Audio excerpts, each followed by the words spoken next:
is having its opening meeting on September 23rd at the Rockaway River Country Club.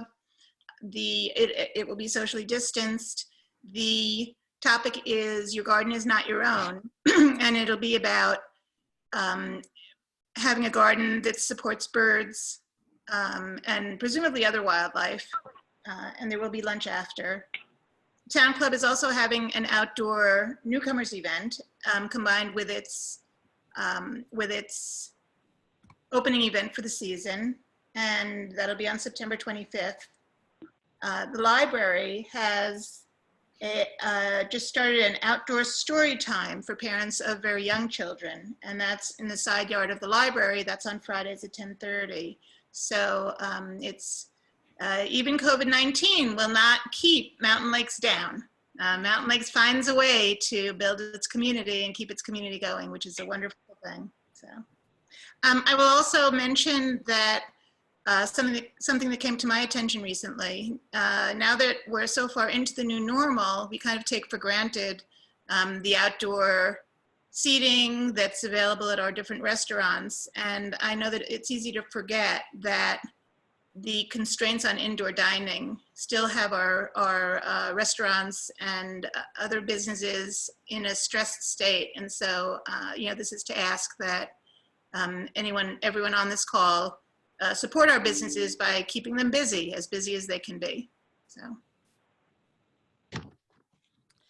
I just have a couple things. One, and someone give me the date. I apologize, I didn't jot it down, but the Herd has their big gathering and fundraiser. And what I think is really neat is that I heard that they're sharing the same outdoor tent with the town club and having nights that are close together and using, I believe it's at the Masonic Lodge ground. So that's exciting. Do you have that? Anyone have that date? If not, I'll get it. It's the 26th. The 26th, so it's back to back with, 26th. yeah, back to back with the town club event, which is nice. And then I just wanted to give, with Chief Bennett on, a shout out to our MLPD with back to school. I know that's always a busy time for you guys, and I've just been hearing really nice things about your support at the schools and making this, exceptional year and challenging year go smoothly. So thanks for that. Thank you. Also a shout out to the Woodlands Committee. It's impressive to see, walking the trails of town, how the Woodlands Committee so very quickly made the trails usable after the most recent storm that brought down a lot of trees, so within the woodlands. So thank you to the Woodlands Committee.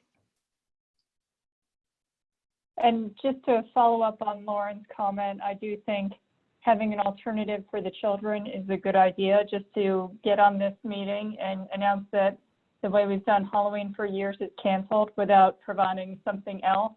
I think it's disappointing. So I know a lot of people, I'm already getting texts about it.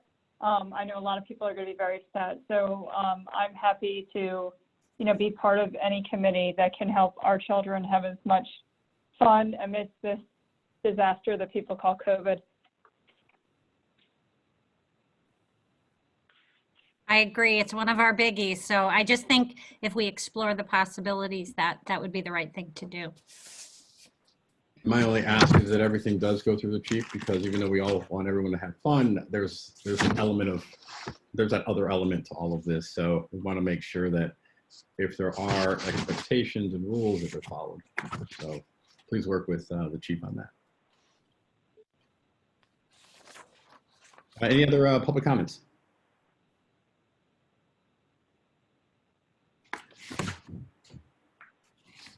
Okay, let's move into our first public comment section. Please state your name and address for the record. Each speaker is limited to one comment of no more than 5 minutes, and no yielding of time to another person.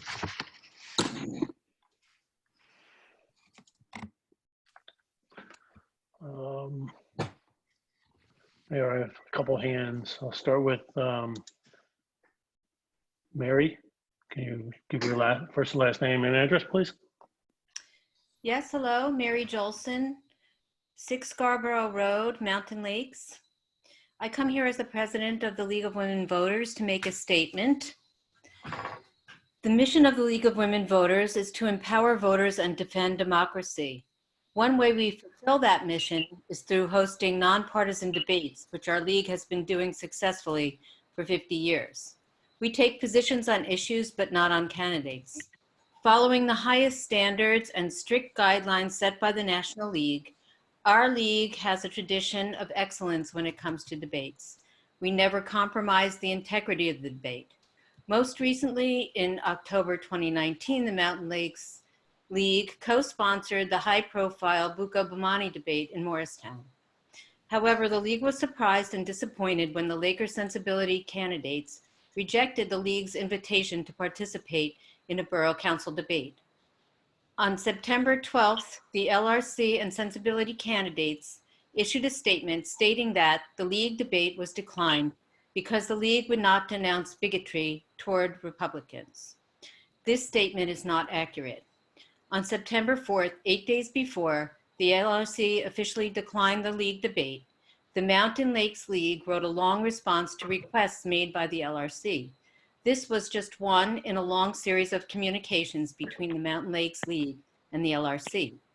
In that letter, the league clearly denounced bigotry toward Republicans and all political parties. We embrace tolerance. The LRC also requested that we remove an officer of the league for responding to an unsolicited personal email she received on July 4th, 2019, and to which she responded angrily as a private citizen and not as a league member. As league president, I assured the LRC that the view of this member did not reflect the league's or my own views. However, it was well within her rights in her position on the league and is in compliance with the National League bylaws. The league believes that the citizens of Mountain Lakes deserve a professionally moderated debate so that both sides of the issues and all of the candidates can be fairly vetted before the voters. As a solution to the impasse with the LRC and Laker sensibility candidates, the Mountain Lakes offered the services of the West Morris Warren League to host the debate. The LRC turned down this solution without explanation. We firmly believe it is vital to our citizens that they have the opportunity to know all the candidates and all the facts. So I'd like you to know that in addition to hosting debates, the Mountain Lakes League and all New Jersey state leagues offer a valuable service that we want you to know about. It is our vote411.org website. At that website, voters can find essential information for voting and on candidates running in state, county, and local elections. This website is invaluable in this pandemic year. It provides information on how to vote by mail, where to find polling locations, drop boxes, registration forms, and how to check one's registration online, as well as explanations of ballot questions. So there's much information on that website, and it is continuously updated by our state voter services volunteers. I urge you all to visit that website many times between now and the time you cast your ballot. All of the Mountain Lakes candidates have received questions from the league that they can answer and have posted on Vote 411. I encourage all residents to view that website. But while Vote 411 is a meaningful resource to the voter, it is no substitute for a local league debate. The local debate is the only real opportunity for the voters to ask their questions of the candidates. We urge the Laker sensibility candidates to reconsider their decision, to put aside the diversion of late, and to participate in this vital aspect of the political process. A more complete statement on this issue will be posted on our website, www.lwvmtnlakes.org, and will be shared with our league members and the wider community. Thank you. Thank you, Mary. Mr. Peter Holmberg. Hi, good evening, everyone.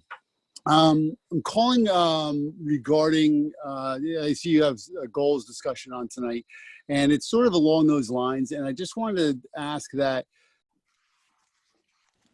Oh, hold on a second. Peter, you were cut off. Okay, no problem.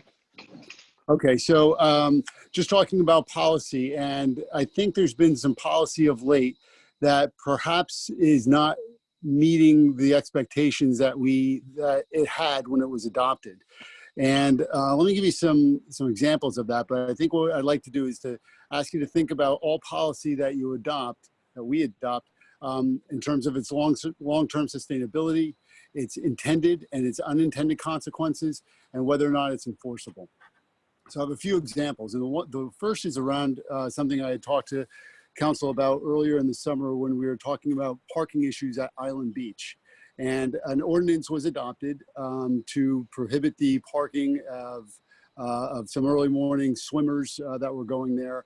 And I think that, you know, when we start to look at the unintended consequence of it and how it looks and feels, are we going to start to regulate parking everywhere, and how enforceable is that?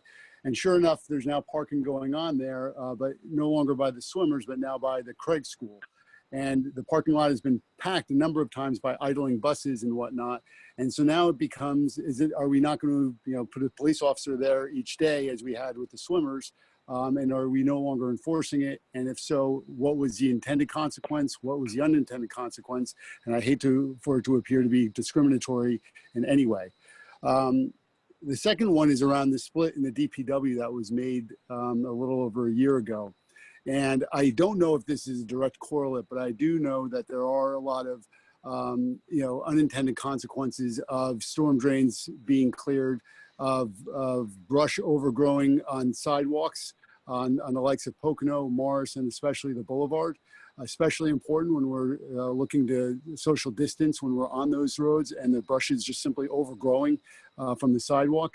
And there's a lot of things that I think are just going undone right now. I don't know if that's a direct connection to the split in the DPW, but I do know that it has become more prevalent over the last number of months. The third is around the sign ordinance that I know I was a part of wrestling with this difficult task, but we were looking to minimize the amount of sign pollution in town. And I know we put an ordinance in place. I know it is a very difficult ordinance to enforce, but I don't think I've ever seen more signs in town, and it's only going to get worse over the next month during this political season. And so I ask that we either look at the policies that we have in place or we enforce the ones that we have in place, but we can't do like a little of each and none of a lot of it. You know what I'm saying? So those three separate issues, all looking at policy and how we, what we adopt, what we develop, what we adopt, and what we enforce. The last thing I just want to comment on was on trash day. Again, the intent is very good, is to provide a service for the community to get rid of large bulk items that are difficult to get rid of otherwise. But I think the amount of time and effort and cost that it costs the town is being passed on to the residents in a way that's really not meeting the intent. And what I'd like to encourage us to do is, instead of hosting this, why not message and communicate out to the residents the Parsippany transfer station and the dump that is available there. I see that a truck that I used to discard things last week would have cost me $60 at the upcoming trash day, whereas I spent less than $10 getting rid of it in Parsippany. So I think it would be a greater service if we just informed and educated the residents as to the Parsippany transfer station that's available to county residents, instead of incurring the cost to all of us. That's, you know, just a little bit more convenient here in town. So thank you for your time tonight, and look forward to seeing you around town.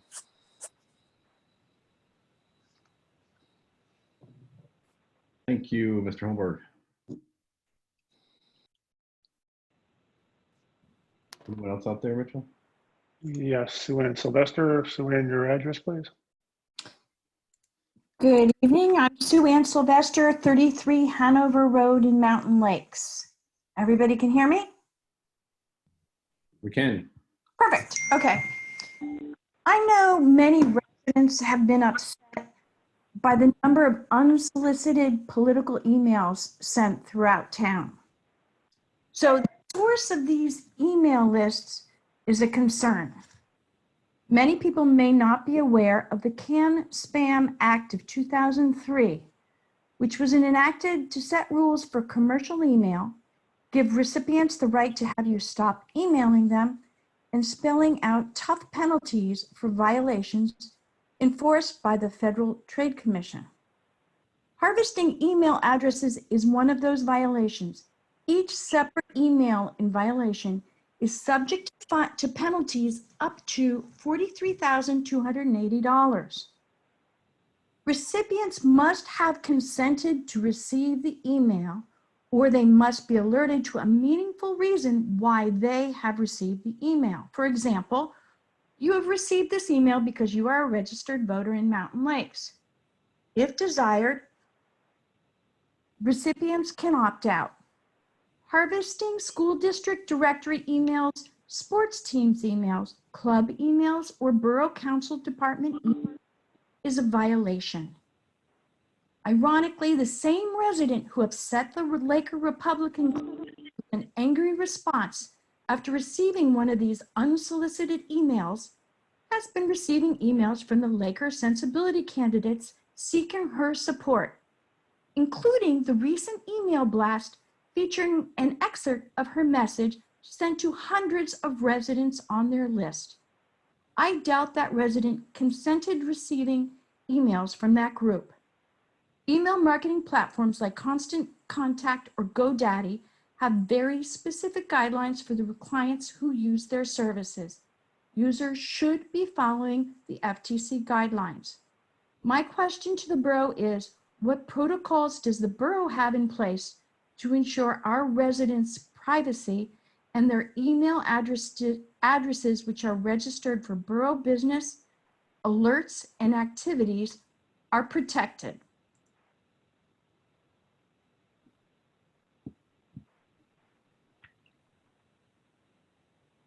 Thank you very much, Joanne. Was that all? Just wanted to make That's sure it. you were done. Okay, thank you.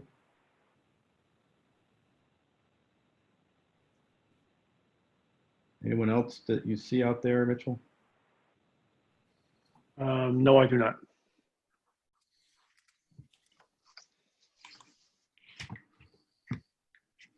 Okay, so let's go through a couple of these bottom to top since it's most fresh. Mitchell, do we Ms. Sylvester's question around the borough's policy specifically around protecting email lists?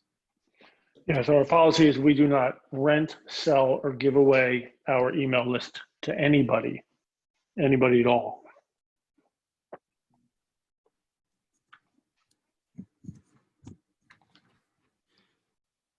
That's kind of short and sweet. I'm holding off to, just in case there was more. No, there is no more. Kara, my assistant Kara and I are the only two with access to the email list. An email list has never been downloaded, never been printed, and never been released that I'm aware of. And I don't think Kara has either. Thank you for that. Bennett, you're on. There was some thoughts on parking. I know that we went through this quite in some level of detail prior to that ordinance. Mayor? Sorry, I was on mute. Can I speak to the email point for just a minute? Sure. I'm wondering if it would be appropriate for the manager to ensure that when it comes to the rec programs for the elementary and middle school kids, that it be made clear to the teams that the email distribution lists are for purposes of the teams, just so that people who entrust the borough with their email addresses for those purposes can feel comfortable that that won't lead them to be inundated with unsolicited emails that are for other purposes. I'm just making a note of that. I will do that. Thank you. And I suspect the same should be true for any programs that the rec department addresses. Well, it sounds like we have a pretty simple policy. We want to make sure it's stretched to all departments that are governed by the borough.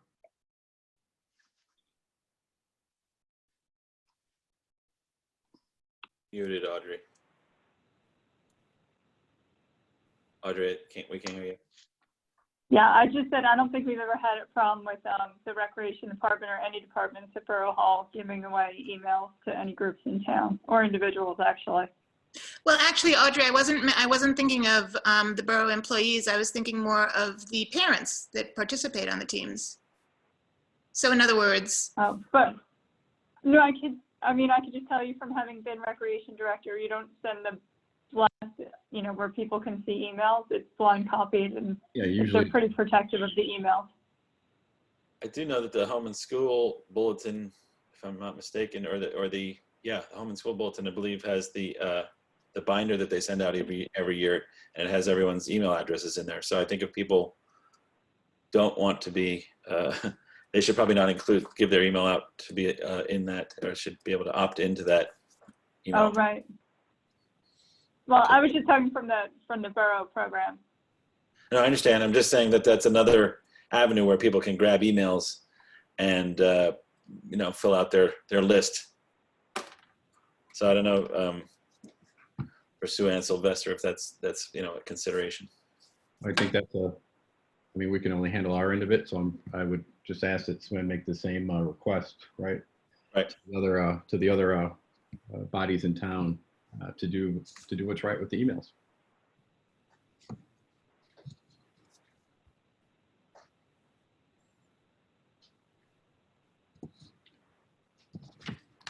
Okay, so Chief Bennett, real quick, the parking issue and the ordinance that was recently passed for Island Beach. Are you noticing anything or hearing anything from the officers?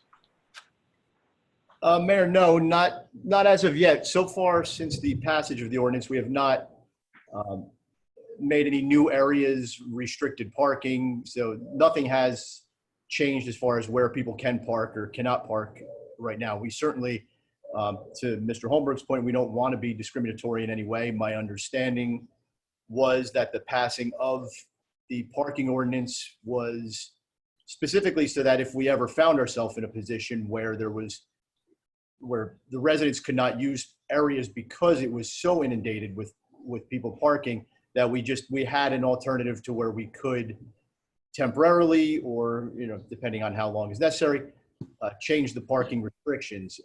I don't think we're going to do anything on a year-long basis, or I know that the Craig School has been parking buses. They queue up there before the school dismissal every day, and have been since as long as I can remember. But I don't believe that during the school year, we're faced with the same problems that we have during the summer months, where you have people wanting to use the beaches and the parks. Once you get in the school year, that kind of dwindles down, and now buses take over. And I haven't noticed any problems with getting people into the parks that would cause us to change the parking restrictions, but we do have it in our back pocket should we need it. I don't know if that answered Mr. Holmberg's question entirely. If the manager or attorney wanted to chime in, I'm certainly happy to have them do so. So the question is, Mitchell, you never did establish any no parking at any of the facilities, did you? No, we have not implemented it at all since it's been enacted. Right, that's what I thought. Okay. Yeah, thanks for bringing that up, Dan, because that's my question too, because I know that we put some considerable thought into letting, that manager's discretion come into play. Mayor, we also mentioned, and Councilman Happer, that before we did implement anything, we would make notification loud and clear that we needed to implement it, so all the residents knew, and we weren't just coming in at 5 to 8 and saying at 8 o'clock we're banning parking.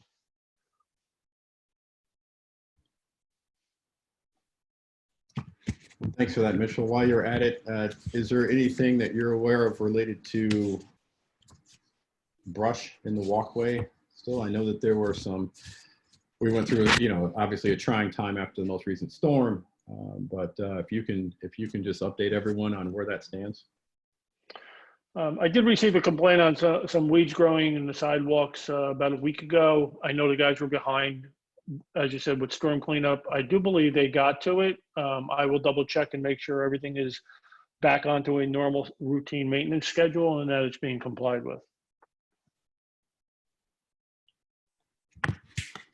Thank you for that. And so, you know, the one other thing here, right, regarding the transfer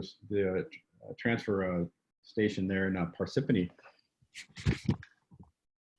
I'm glad to know that we can use it. That is, if we can use that as well, I think that's a great alternative. Was any other council members, were you guys aware of that?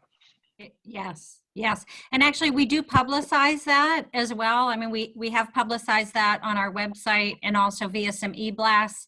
And that's been something discussed in the Public Works Committee. And I think if you notice our schedule of trash days, well, unfortunately this spring it was canceled altogether due to COVID, but we scaled back to 1 day instead of 2. And I think that was a thoughtful decision based on the fact that, you know, to Mr. Holmberg's point, it could be consolidated. And there has been thought about possibly moving to a no trash day scenario, but we know trash days are very popular, but the 1 day was sort of a compromise thing. And I agree that the transfer station is good, although it doesn't work for everyone. It's a hard hat kind of area. And some people prefer, you know, the Pocono Road facility.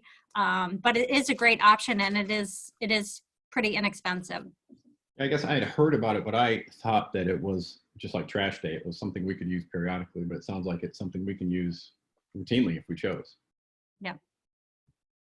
And, Yeah, I think they used to have limits on how many times a year you can go there, but I don't think they have those anymore. Yeah.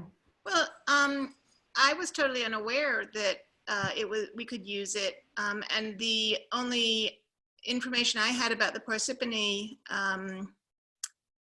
waste disposal facilities is from contractors who had shared with me that they were not able to dump there because they were contractors. So, you know, obviously that's unrelated to out-of-town residents from the Parsippany perspective, but it does tell me that they do have rules. And so, you know, and just like our facilities rules change. So it sounds like DPW needs to get up to speed on what the current rules are related to that. And that could be an alternative for next year. And to be clear, the Parsippany transfer station is not Parsippany's. It is a county. Morris County. That's a Morris County. It's not a Parsippany. It's just located in Parsippany. Gotcha. Thank you for clarifying. Yeah. I, for one, will be happy to make use of some of that 9%. Yes.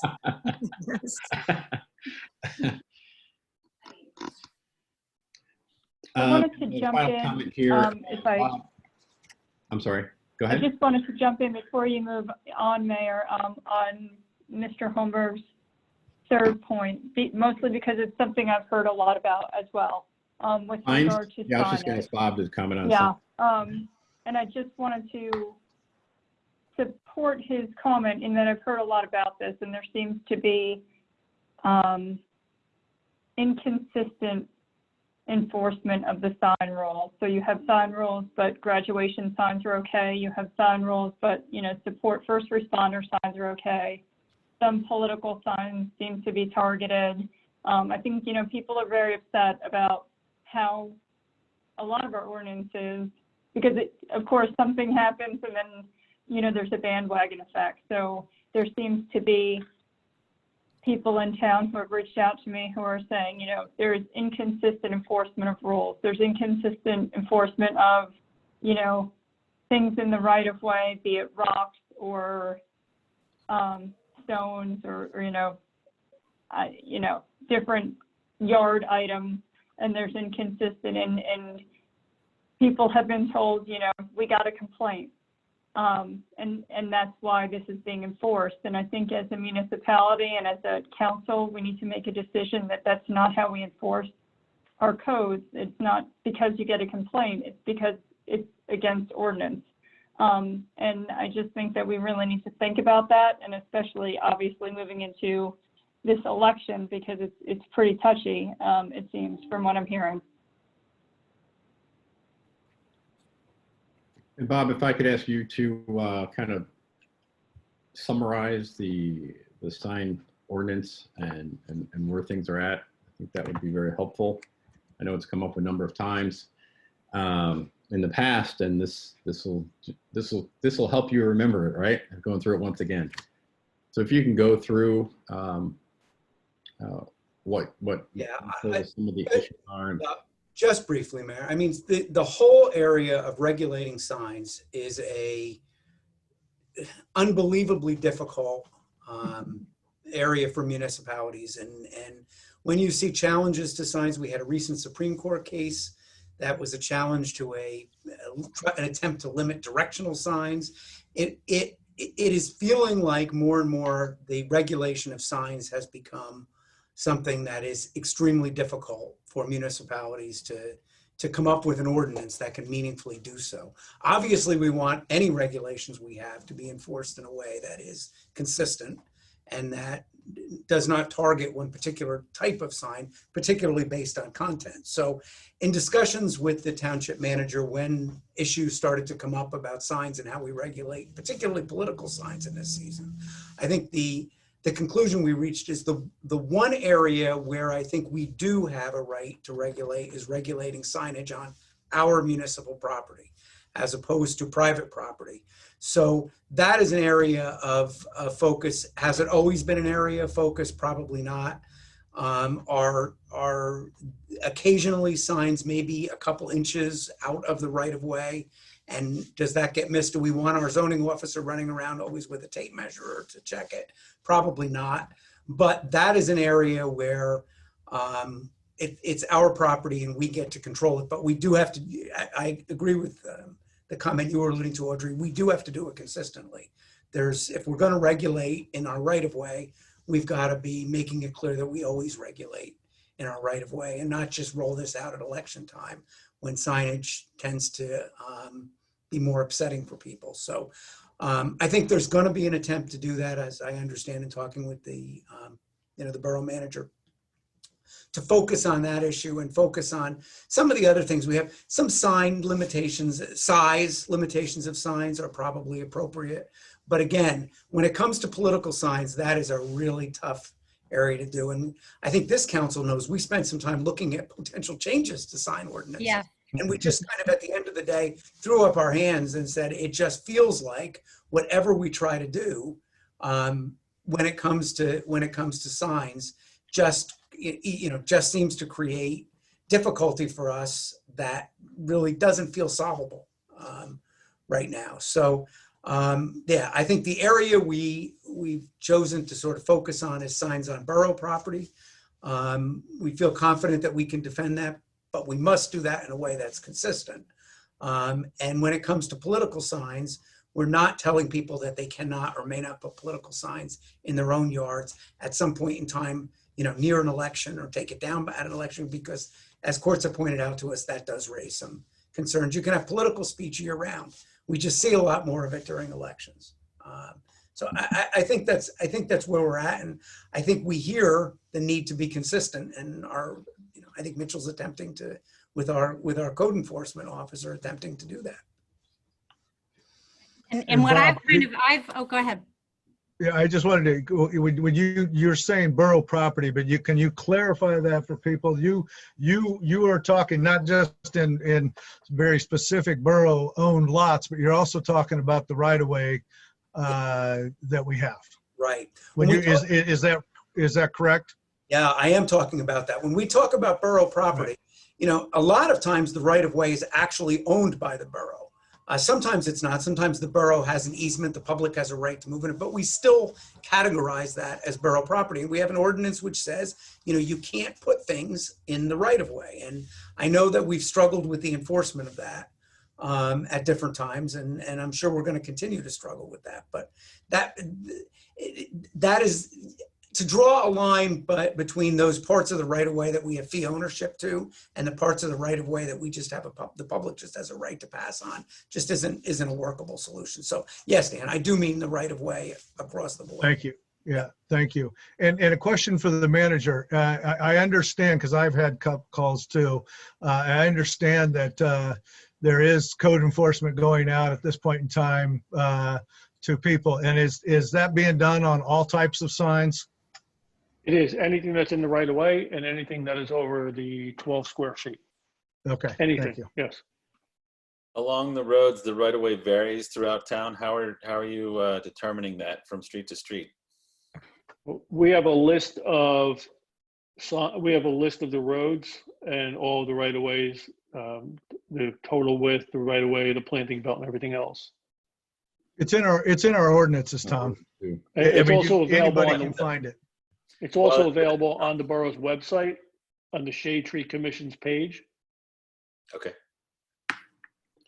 And I do think it has, certainly didn't check for every street, but I think it has, if not every street, it's almost every street in it. It has every street. Mm-hmm. Yeah. So I guess the new thing I learned this time around, and it was a surprise to me, is that the 30-day rule is not enforceable. Because I did hear many things as well. And a lot of people saying, hey, wait, signs are going up, but they're only allowed to be up 30 days. Who's going to keep track of that? And the answer, from the borough did surprise me, that you can't limit it, the time limit at all. So in this, I think there maybe is a spirit of the law sort of thing that as a community, going back to what Peter Holmberg said, if people don't like sign pollution, I think the community needs to maybe put out there what they would like to see and have a spirit of the community sort of thing, because the laws, you can't set limits on certain types of signs. It's very hard to enforce, as Bob said. Very gray. About 20 years ago, realtors didn't put signs up, and then one realtor decided to go ahead and put a sign up, and there was an unwritten rule among the agencies that they would not put signs up, and one random agency from out of town put a sign up, and now we all have signs. Right. So that's it. And I would say 95% of them are in the right of way. Yeah, probably right. So, but the 30-day, Lauren, what you just mentioned about the 30-day rule,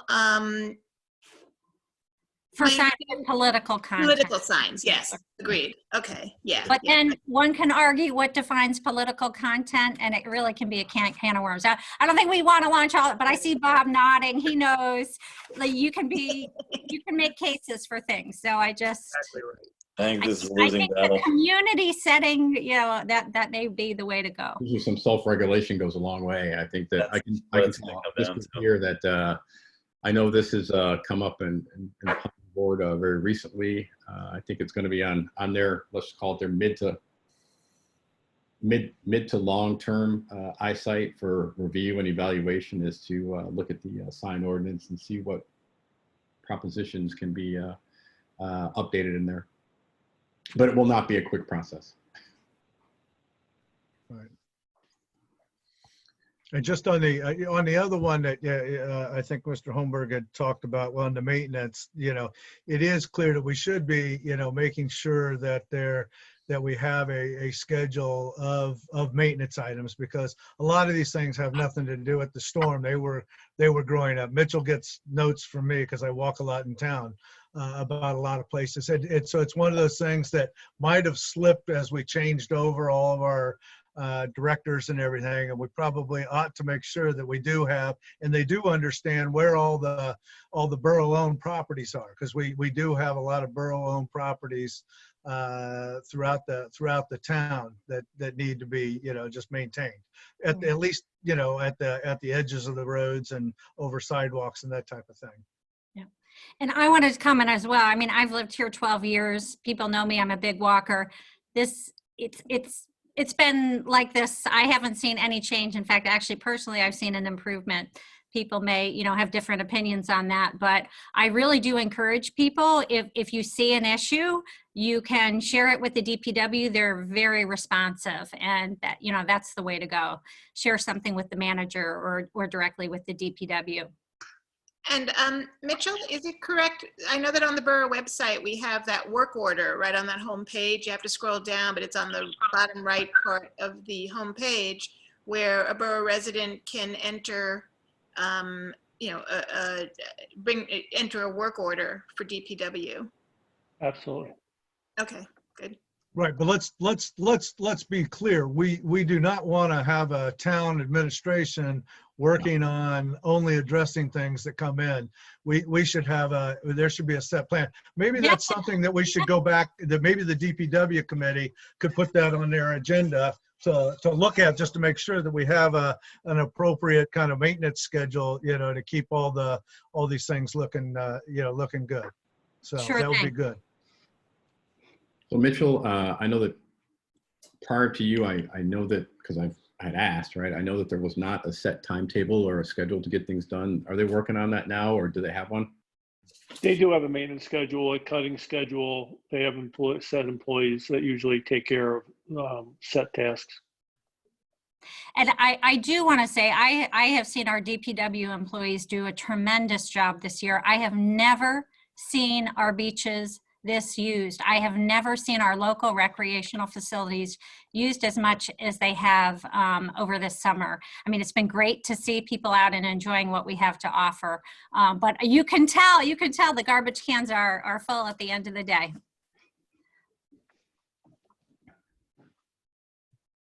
Mitchell, is that the correct protocol? You want people reaching out to the DPW if they see things that need attention?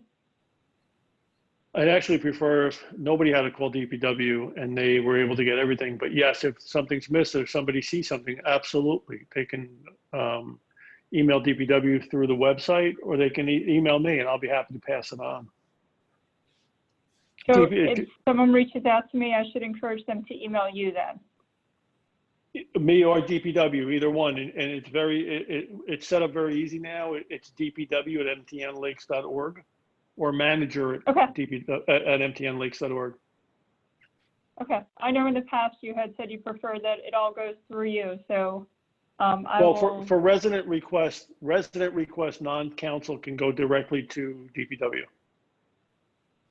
I will encourage people to do so. I have heard some complaints, so I'm sure that, I just want to make sure that I point them in the right direction. Thanks. Thank you. Thank you.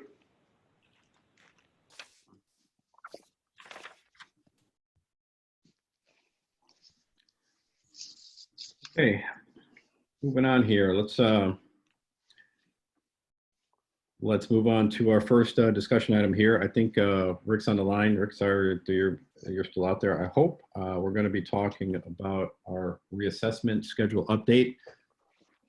So Bob, I don't know if you or Rick were going to kick this off, but I'll pass it to you for the moment.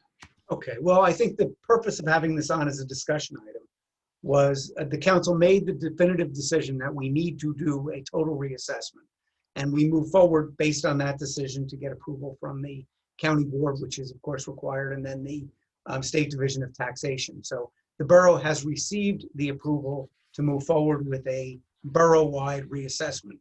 The issue that we left open was, do we do this for 2021 or do we do this for 2022? And the first question was, are we able to accomplish this for 2021?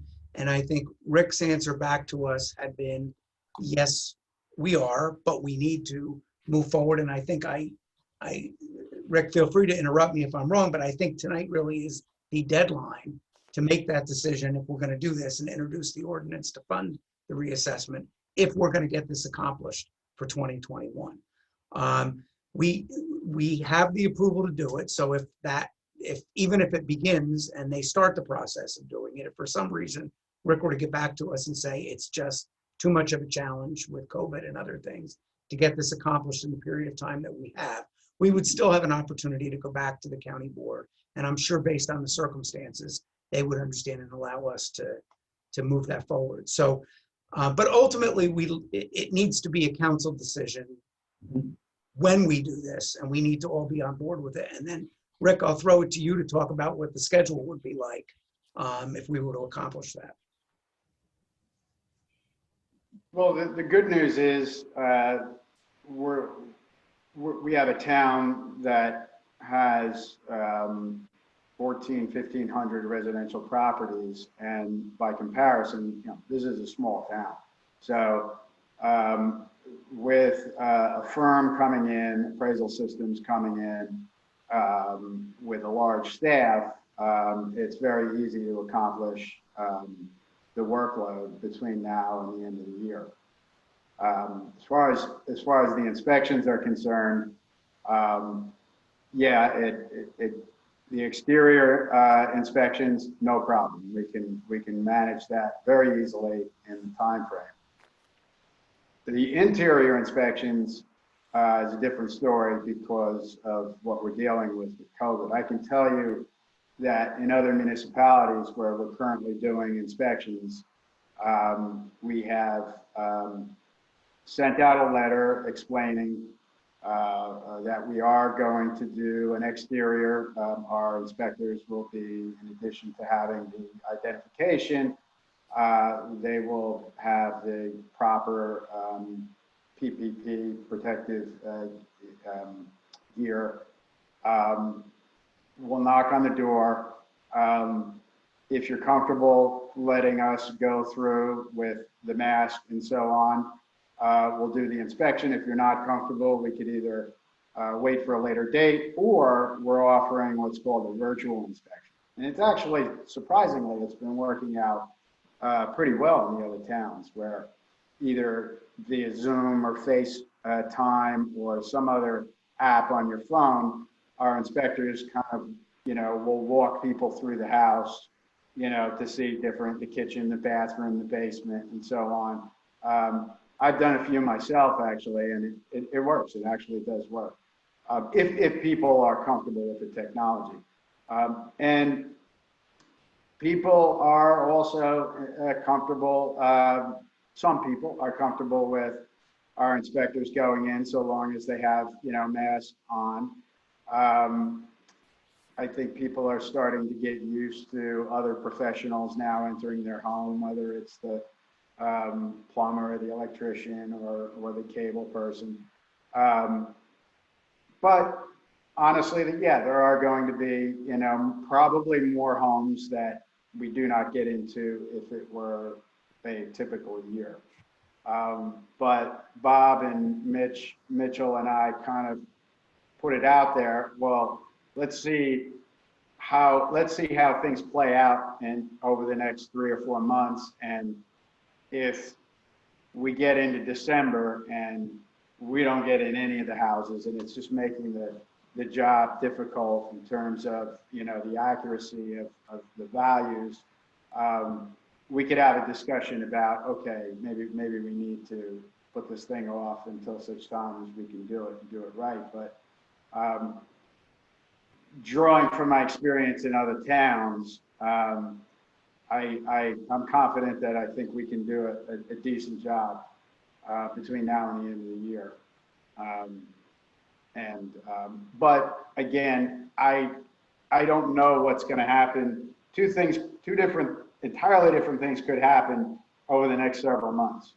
One, there could be another massive spike of COVID and everyone kind of goes back to bunkering down in their house, or, a vaccine comes out of some sort, or there isn't the second wave, and all of a sudden now in October and November, people feel comfortable, much more comfortable letting us in. It's anybody's guess which way it's gonna play out.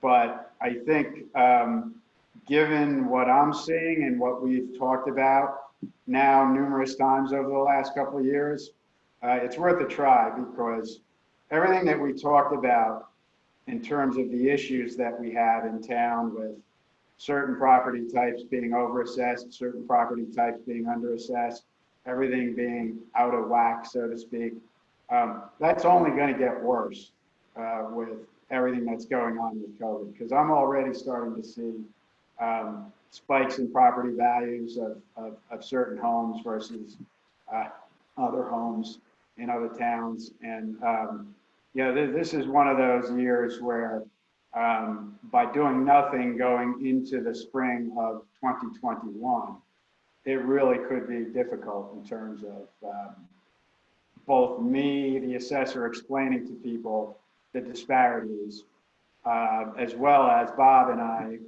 going back to the county board and literally having to settle, 100+ appeals.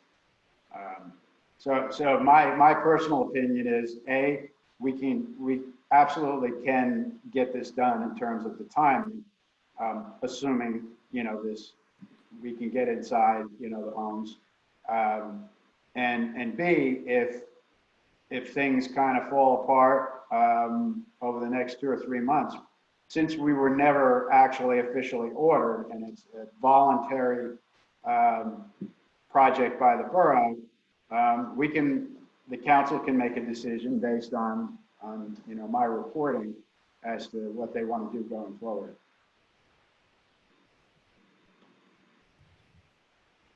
Thanks for that update, Rick. You mentioned one thing. Can you elaborate on the fact you said you have been doing some of these and you've seen a spike in values in some towns? Yeah, actually, as most of you know, there's been somewhat of an exodus from Manhattan and Jersey City and Hoboken, and you have a lot of older millennials or people who were committed to being close to their workplace, who like the city life or the urban life of Jersey City, Hoboken, who, for lack of a better words, they want to get the heck out of there with everything that's going on, not just COVID, but some of the danger issues in the city. I'm seeing it, and I know in talking with realtors that they'll confirm the same thing. And the safety of the suburbs of Mountain Lakes and going for a walk on a September night is a lot more attractive to someone living in Manhattan today than it was, say, a year or two ago. And you're seeing it in the market right now. And so, but it's not all properties. I mean, a lot of these like $1 million plus properties, they don't sell very easily. That's still an issue I'm having. I'm talking about maybe the condos or maybe the $400,000, $500,000, $600,000 range.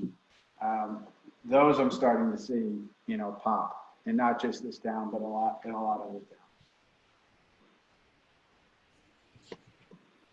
No, thanks for that. So this is on our list tonight at Ordinance 11-20, ordinance that we're going to be introducing. Does anyone else have any questions before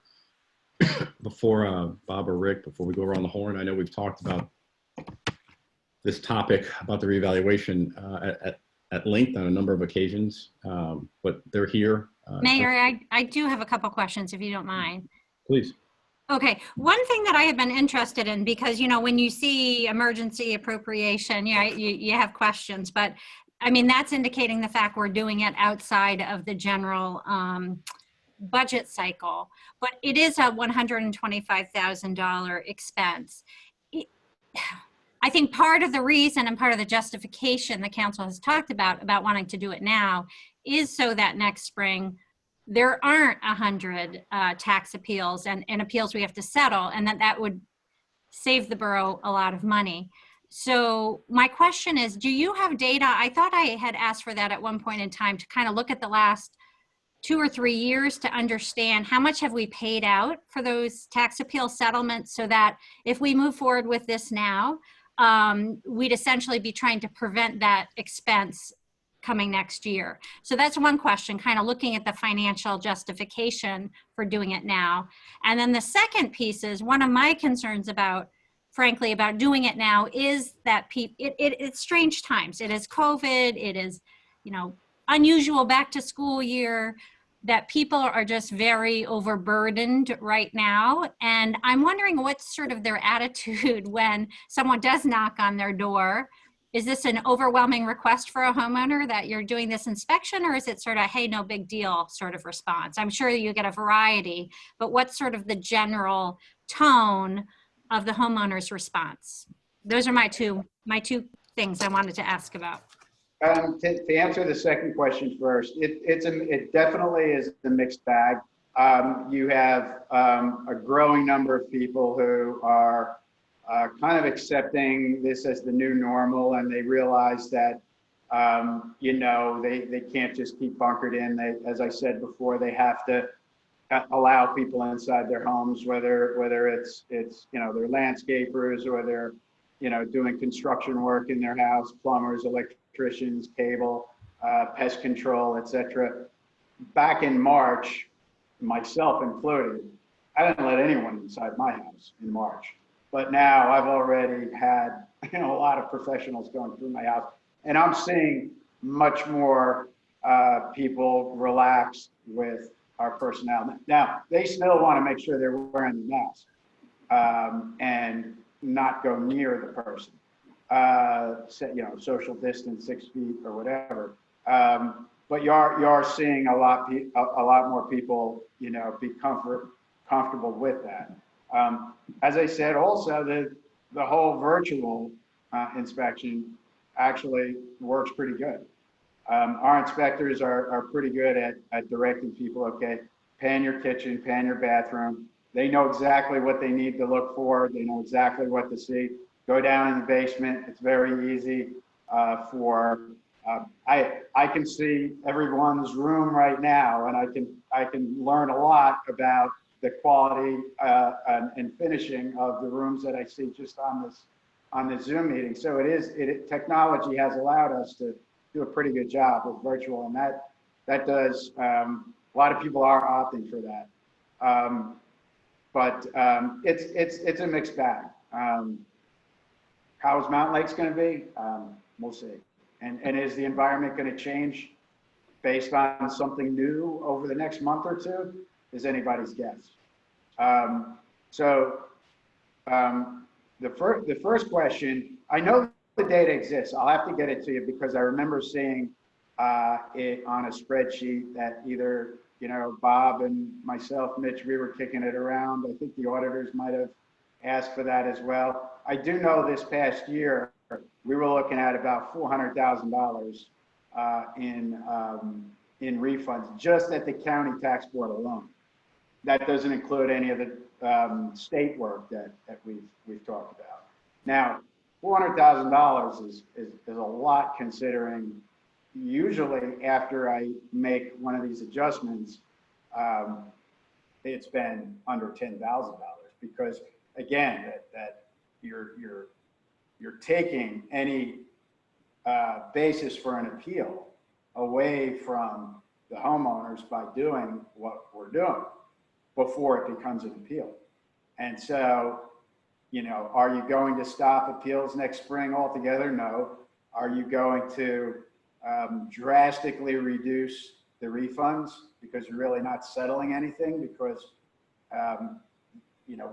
we have a crack at putting the right value on, given the data, the same data that they would be using? Yeah, absolutely. Is it going to be substantially less than 400,000? I would say safely, yeah, it is. Is it going to be the $125,000 less? Maybe three, 4 times that. And that was last year. I think by doing nothing, I think it's safe to say next year is gonna probably be even worse than this year if we do nothing. So they're certainly not going to get better. Thank you. So I have a question and an ask. The question is, with rapid testing, what sort of protocol do your assessors follow in terms of, knowing that they're not bringing any disease into the property owner's home? All of us that have college kids all know that the colleges have somehow managed to do rapid testing, 15 minutes and whether you're positive or not. Have you engaged in, do you have any kind of protocol going on among your folks? And then my ask is that when you do, as you prepare the letter for Mountain Lake's homeowners, that you include the fact that you have been doing this in other towns, and you report some data about the fact that there have not been infections, any contact tracing that may have been done, If somebody is infected now, my understanding is that there's contract tracing. And if in the other towns where you're doing reassessments, contract tracing hasn't caused anybody to have an issue, then that would be good data to share in the letter going out. I don't know if that's practical or not. Well, we just started, we were shut down for a while, back in March, April, even through June. Late June, July was when some towns started to open up, and testing is difficult because remember, every day is a different day where you're going into more homes, and when college kids come home, my son is in college and I have him tested before he comes home. But then once he's home and he stays in my house, and he'll stay for a period of time, and then he goes back to school. And then he'll get tested again before he comes back. But with my field inspectors, again, every day is a different day. They're seeing different people every day. I don't think it's feasible to rapid test at the start of every day. I don't even think there's a way that can be done, quite frankly. As far as data is concerned, so far, we haven't had a single reported situation where either one of our inspectors has COVID or one of our inspectors has passed along COVID, but that's ongoing.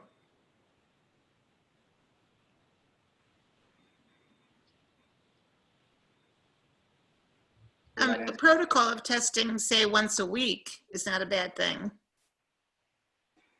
I mean, it's certainly something I can float out there, but I'm not sure if I'm not sure if that's something that I can require. I'd have to look into that once a week, once every other week or so. I would suggest once a week, and only if you have access to a rapid test, because some of the testing that we all have experienced is that test where you don't get your results for 8 days, and by then your inspectors would have been in way too many houses. So. Yeah, I'm not too sure how accurate that rapid test is either. I've been hearing a lot of stories about that as well. So Rick, is it possible to actually establish, when you go out and do your external and you leave your card or you knock on the door and ask them, is it a way to just have it as an option to do this virtual? Since it sounds like you guys are very successful with it, it works for your purposes. That takes a lot of the stress, and I would suspect most people have access. And after 6 months, everybody knows how to use Zoom and all these other things. So it could probably work out pretty easy. You could schedule times. It might actually even cut down on the amount of resources you guys have to do if you can schedule those times out in 15-minute increments or something. I have to tell you, it has been very successful. The virtual inspections, people are very comfortable with it. You're absolutely right. I would say, before COVID, I would say maybe, 10% of your town probably actively use Zoom, but I'm pretty safe to say about 80+% are probably using it now. Even some of the people who, are retired are using it to keep in touch with family members and so on. I was surprised at how many people actually are either using FaceTime, which is another good tool, or Zoom to do these inspections. And knowing this town, Mountain Lakes, I think it would be successful. I don't think you have a large, senior population. Seniors have a tendency to be a little more technology savvy, but knowing that most of the communication I have with the taxpayers of Mountain Lakes is via emails and cell phones and texting and so on, I think it would work here. Rick, and I have to ask it, my last question here, but if we were able to do a majority of homes virtually in some manner, Would that impact the cost somehow? It actually takes my inspectors longer to do a virtual inspection than a walkthrough. It wouldn't affect the cost at all. If anything, the virtual inspection is a little bit more labor intensive. We find that we have to put more man hours into doing it than by doing the routine inspection. It wouldn't change the price though. I mean, we're just learning this now. It's a new thing. We've never done this before. So we'll see it going forward, but 125 would include any means that we have to use to get inside. Does anyone else have a question for Rick or Bob?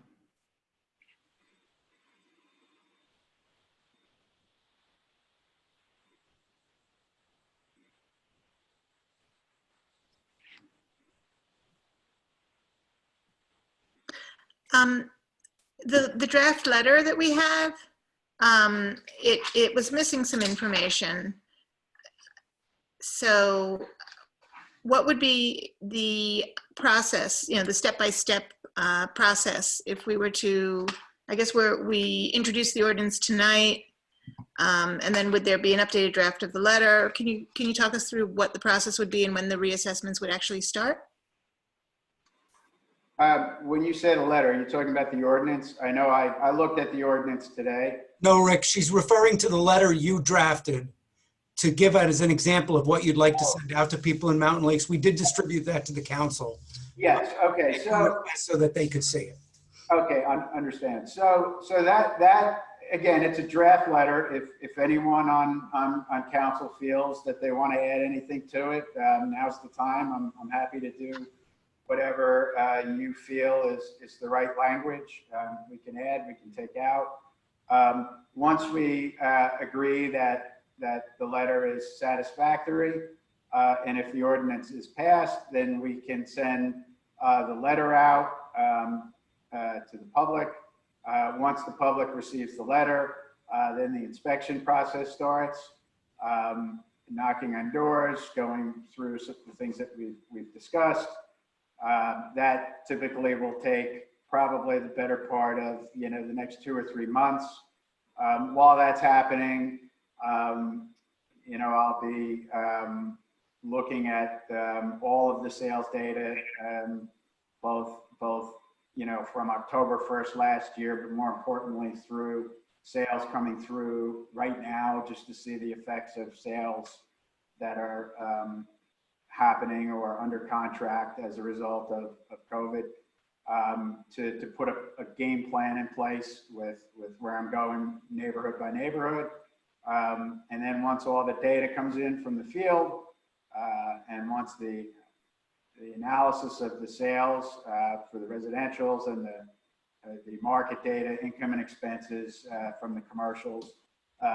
By the way, that will be happening as well. A request for income and expenses and inspections of the commercials as well. Then that all kind of, comes together with what I call preliminary value. That value then gets shared. Another letter gets blown out to the town, shared with them as here's your value. If you have any questions, concerns, issues, and we set up, meetings. Again, they can be Zoom meetings or phone meetings, or we could even have in person if people are comfortable with that, to discuss those values. If any of you remember the last reassessments that we've had, revals that we've had, we always have that typically about a month in between the time the letters get sent out, so we can go through all this with the public. It's really a public relations effort is what it is, just to give people the assurance that, we're not just coming up with a number, send it to you saying, here it is. If you have any concerns, questions, come down, we'll talk about it, call us up, we'll talk about it. Zoom us, we'll talk about it. And if there's any merit to any change to it, we make the change. Then it gets submitted to the final numbers then on or about January 10th will be submitted to the Morris County Board of Taxation. And then at that point, their official numbers going in, and the budget will be struck based upon those official numbers.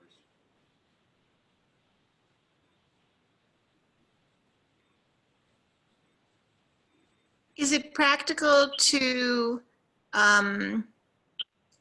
require inspection of the commercial properties and be a little bit more flexible when it comes to FaceTime for the other properties, for the residential properties? I don't, say that again? So with commercial properties, it seems like it would be more practical to do an in-person inspection of the interior if that's the process for commercials. Yeah, well, the same will hold for commercials. My guess is the commercials will, in almost every case, allow us to go through the entire commercial. Yeah, I would feel uncomfortable having you not anything other than an in-person for the commercials. It seems like it would be. Yeah, in fact, in the other towns, we haven't had any issues. I mean, commercials are open to the public, and so there hasn't been an issue with us going inside any of the commercials now. That's good news. On the letter, what struck me about the letter, it was an excellent letter. Thank you. The only concern I had was that the exterior was addressed really well, but there wasn't anything about the process for the interior. And so yeah, one of the reasons that's somewhat by design, because when we do go to the house, and I think I have a copy of the card that we leave at the house when we're there for the inspection. I don't know, Mitch, if you pass that along. That's where we kind of get into the option in terms of Zoom meetings and, or it could be explained actually verbally at the door. We're here to do the inspection of the property. If you're uncomfortable with us coming in, here's a card. You can have a Zoom meeting, FaceTime meeting. That's usually a discussion that takes place at the time of the inspection.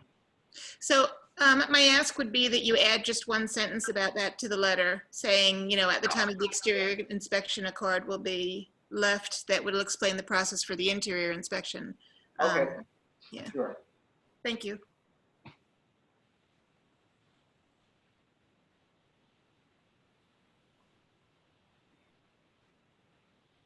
Okay, folks, any other questions for Rick, Bob, on reassessments in general? No, I think we should just get the sense of council whether they're comfortable with Rick starting this process. I mean, the ordinance we're going to do, presumably, because we've sort of committed to the idea of doing a reassessment. The timing issue, I think it would be helpful for us to hear from the council that we're comfortable at least doing as Rick is describing tonight. Okay, let's go around the horn here. Audrey, why don't you start?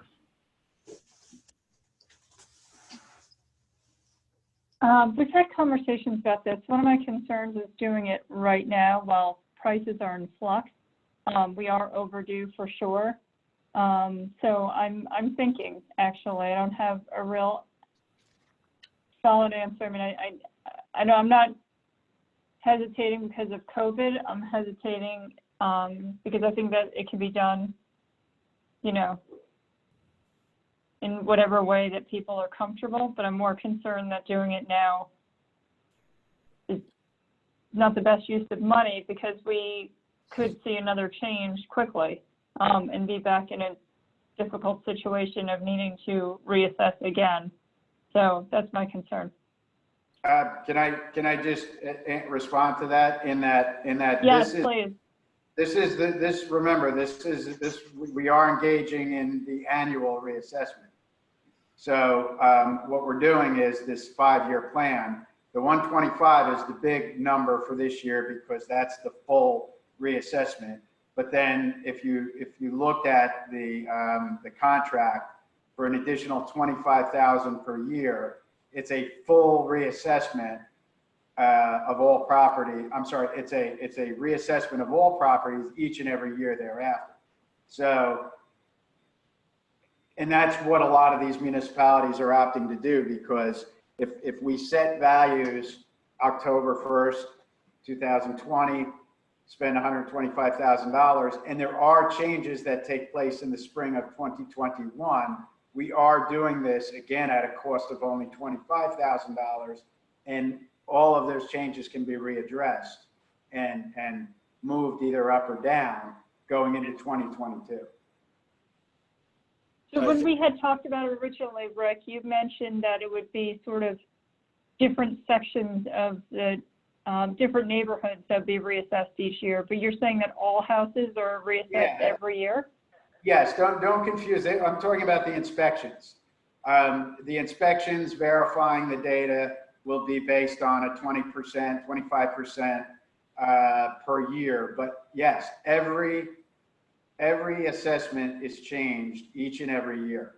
Now, the first year there's going to be some shifts because it hasn't been done in 8 years or so.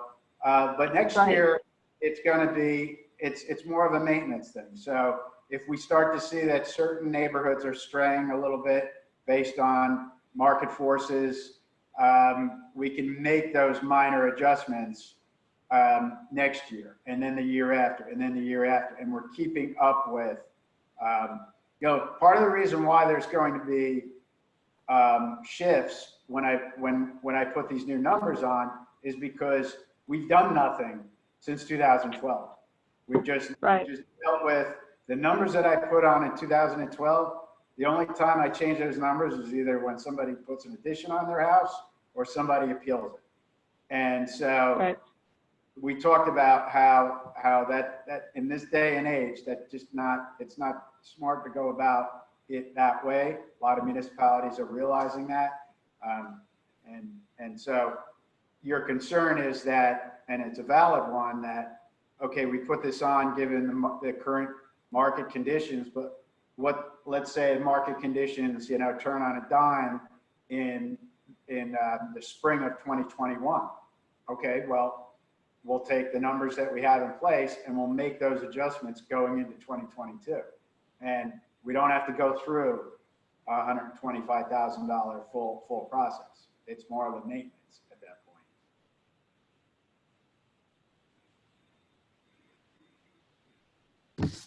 point. Tom? Yeah, so I was hesitant on moving ahead with this before I heard Rick's explanation of doing these inspections by Zoom. I think I felt like we'd probably get half the people turning down inspections, and then we wouldn't get a good read. But I've even seen insurance inspectors doing by Zoom, and for new purchases of properties and things like that. So I think that I could see how that really can work. And I think it sounds like we're going to be saving money in the long run by not having these big tax reimbursements to people who have been reassessed. So I'm leaning towards it. Cynthia? So I'm in favor of proceeding because my recollection of the numbers that we've spent for the past 2 years on tax appeals has been greater than the cost of doing the full town reassessment. And so we will be saving money by doing it now. I agree with Tom that I appreciate Tom mentioning insurance inspections happening via Zoom. So it does seem like it's becoming more widely accepted in these difficult times. And I'm also in favor because doing the full town reassessment is going to be more fair for the full town population. Right now, if a property owner goes to the time, spends the time and money, even though on a tax appeal, and I know that money on a tax appeal is a strange thing because usually they don't have any out-of-pocket expense, but they do pay a percentage of the outcome of the appeal to an attorney. So instead of the results of a proper assessment going into the pocket of the property owner, a percentage of that goes into the pocket of the attorney that has helped them with it. And so that's an unnecessary expense for the property owner. So, I appreciate to me, the fair way to handle the fact that values have changed is to do a reassessment of the full town rather than having the people who don't go through the appeal process carry the burden of paying extra taxes that they might not, that they shouldn't have to pay. I hope that makes sense. So bottom line is I'm in favor of moving forward. Thank you. Dan? I won't go reiterate everything, but I've always been for it, and I continue to be for it because I think we do need to balance and properly reflect the fair value of the housing in our town. Yep. Lauren? Okay, so, I will say I did have a couple concerns going in as well, which I think I voiced. I echo Tom's comments that the fact that there's 3 options and this virtual option makes me feel a lot better. I think I'm looking forward to fast forwarding a couple of years when we get this through, because I think it hasn't been since 2012. So it's going to be, a big change, but we have to get to a place where we have to get these updated and then get on this annual maintenance plan. I really look forward to that day because I do know that taxpayers every year ask themselves the question, should I be appealing my taxes? And I think everyone's going to get to a place where they feel better about that. And that's something I really support. And and again, I agree. I think this is going to save us a lot of money by moving forward. Now it's the financially responsible thing to do. So I do support it. Yeah, I too, I certainly won't, reiterate everything that's been said. I think unfortunately it's long overdue. I remember the very large, the $800,000 plus, in appeals that the borough has had to shoulder over the last couple of years. And I think that if this is the only way to set the boat straight, we need to get to it. So that being said, I still have some concerns, obviously, but I'm in favor of it.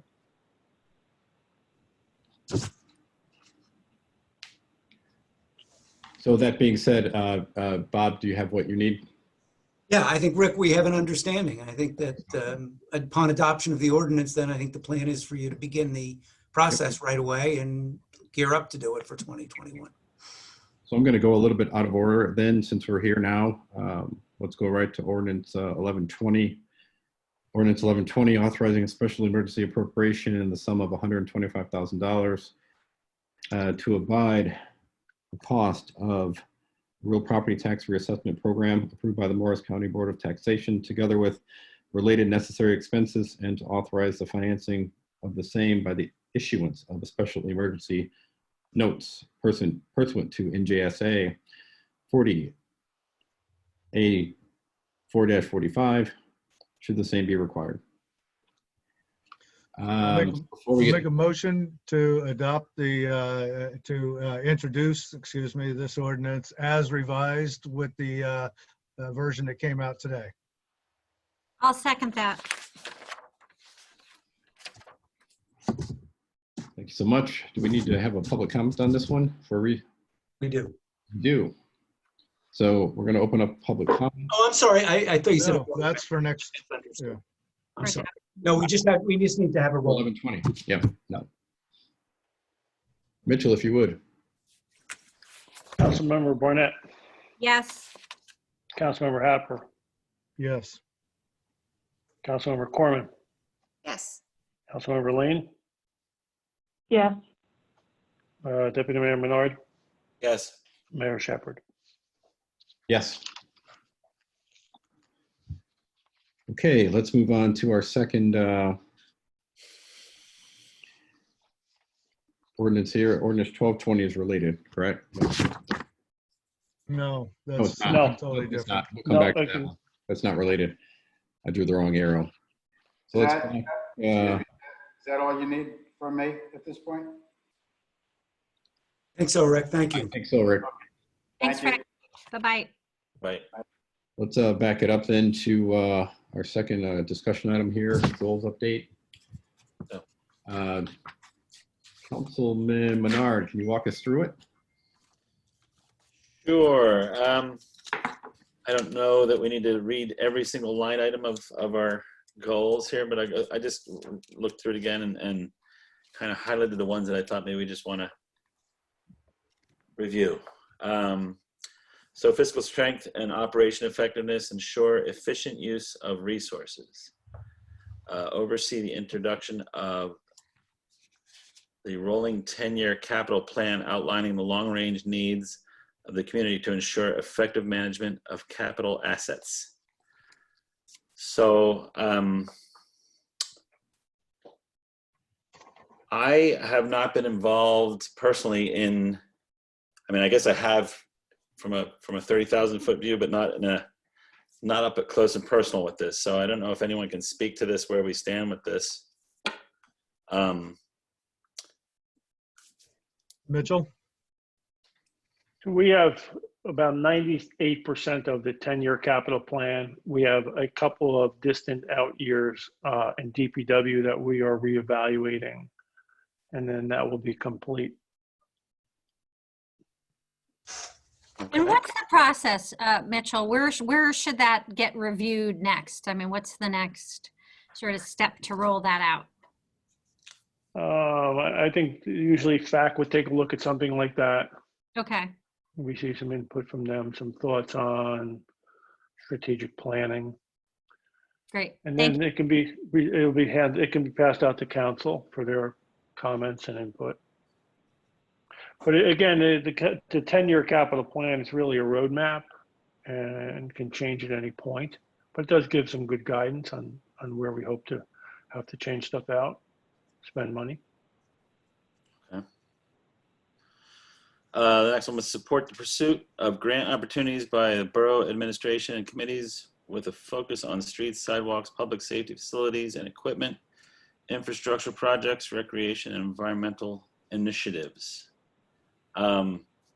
Again, I have seen this from a 30,000-foot view, but I'm not up and close and personal with grant writing, and I'm not sure who is. I can speak on this also, if you like. We try to take advantage of every grant opportunity that we can. I think we do that. I appreciate the help of council. I've had a number of times where council members have alerted me to something that they have seen, and we've looked at. Sometimes we have had success with it.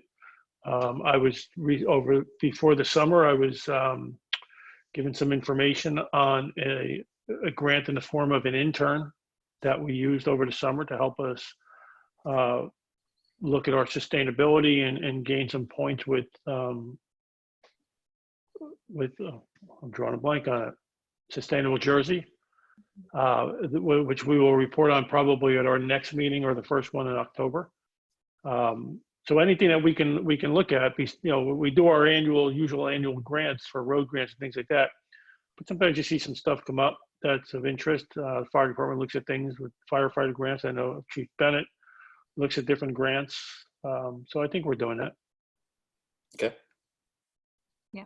I mean, we did just a couple to reference the recent one with the Whippany River watershed and the new rain garden over by Birchwood. And I know there was one at the DPW facility, right, recently. And then of course the road and sidewalk ones. And I know Morris Avenue wasn't in this year, but the project actually is starting now. So that's a biggie. And of course there's another one for this year as well, Condit, right? That was the current year one. Chief Bennett, have you heard anything about the shared services grant for the police records system that that you had spoken of a few council meetings ago? I believe due to timing, it's been pushed off to the next cycle before they're going to make a decision. Thank you for pursuing that. Okay, the next bullet point was best practices and procedures for council, committees, and administration that improve efficiency, effectiveness, and transparency. Do we feel we're doing as good as we can with that? Any areas of improvement anyone can think of? There's two Probably things it's that I'll worthwhile to look at jump in and say that- documentation. Sorry.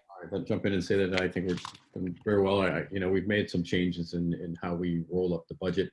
I think those changes have been extremely helpful and efficient, not just for council, but public at large. I think Mitchell and the team has done a great job kind of assessing all that and, delivering it in chunks that can be bitten or swallowed, depending on how much you feel like you can chew at the time. But I think it's been very effective.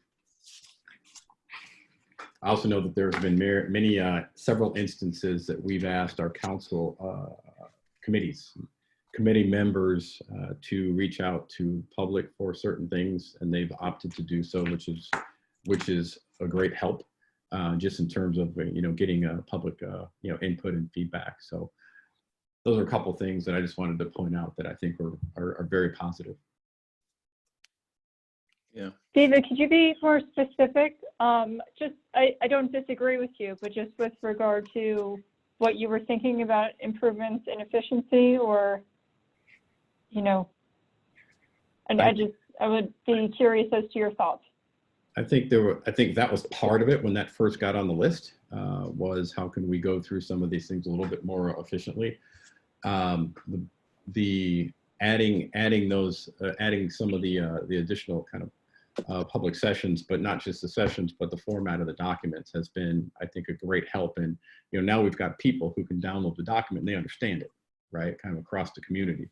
You don't have to necessarily attend a council meeting to get it or to ask questions. So I think it's been very effective. Go ahead, Mayor. Sorry. I was just going to say, and just in terms of getting additional feedback from residents, we've asked our committee members on a couple occasions this year that I'm aware of. For example, we asked the HPC to go out and seek feedback on a couple items. We also asked the environmental committee to go out and get feedback on a couple items, and they reached out to the committee to do so, which I think has been very helpful. Right, regardless of sometimes they might not be delivering it might not be the message that residents want to hear, but they're discussing it openly. One of the things that I've really appreciated is just our quarterly budget reviews getting a little more robust. It feels like every year we add some more good information in there, and I just think it's helpful because we know that one happens every quarter, and it's just been very consistent, and it's a real robust, rigorous review. So that's good. The one thing I think maybe I just hope we all commit to is using that SharePoint system for just information management within Borough Council, so that important documents and things are saved. I think that will benefit as council transitions over time. It always does. Every couple of years there's changes. I just think that helps with continuity and saving important things over time. So that's one I just hope we all really do leverage and make good use of.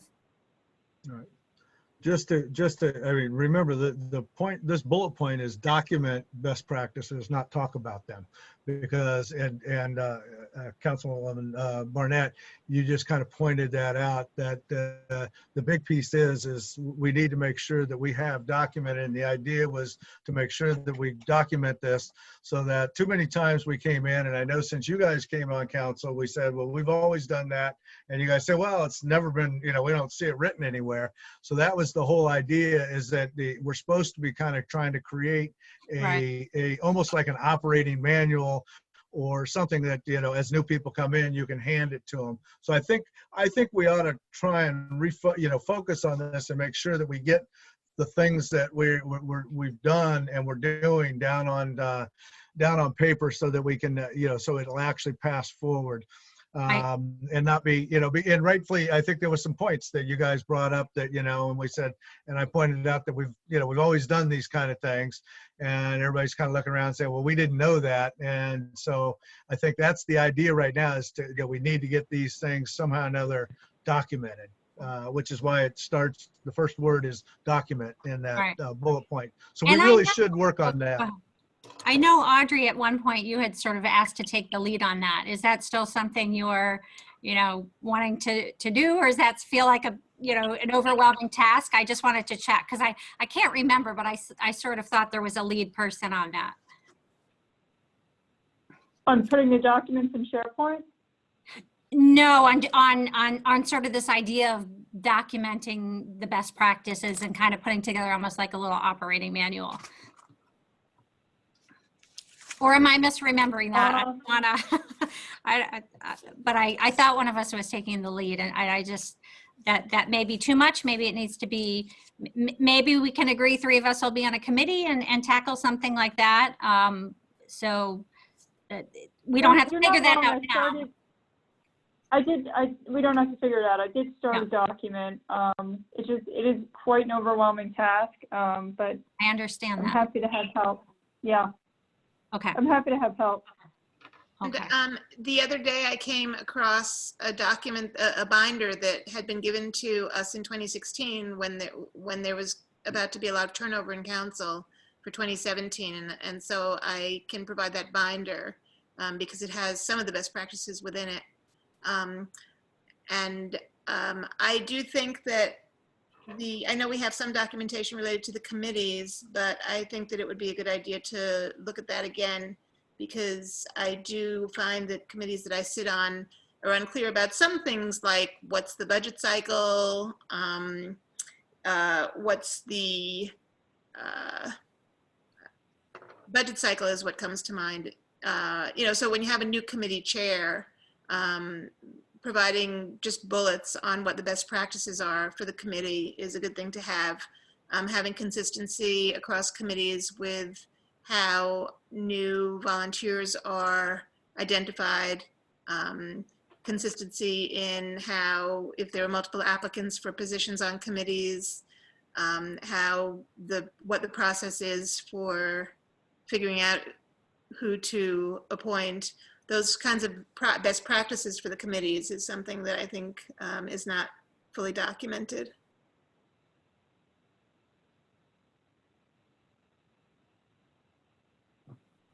So the answer is we got some work to do on this one. There. Yeah. Tracking. I do think it's a lot to expect one person to do. So I think maybe a small committee, a committee of 3 could meet and then figure out how to distribute it among the group. I think it's a heavy lift. So I think we should share the wealth. I would be willing to be on a committee for that, Audrey. So.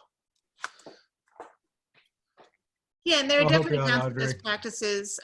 Dan, I'm looking at you on this Zoom, and I'm thinking of the best practice related to the resolutions, where we have a summary of the consent agenda. The one-page document that gives the summary of why a resolution is on the agenda. That's a really great practice that I know that you've firmly encouraged us to stick with when it has lapsed here and there. So thank you for that. So I don't think that sort of thing is documented either. So best practices for council is definitely something that we should put together. Okay. There's some follow through there. Okay. I don't know if you heard me, Audrey, but I'm willing to work on that too. So, Okay. it sounds like they would. I was going to skip the next 2 because I feel like they're happening. So, unless anyone else feels like they want to discuss any of those items, let me know.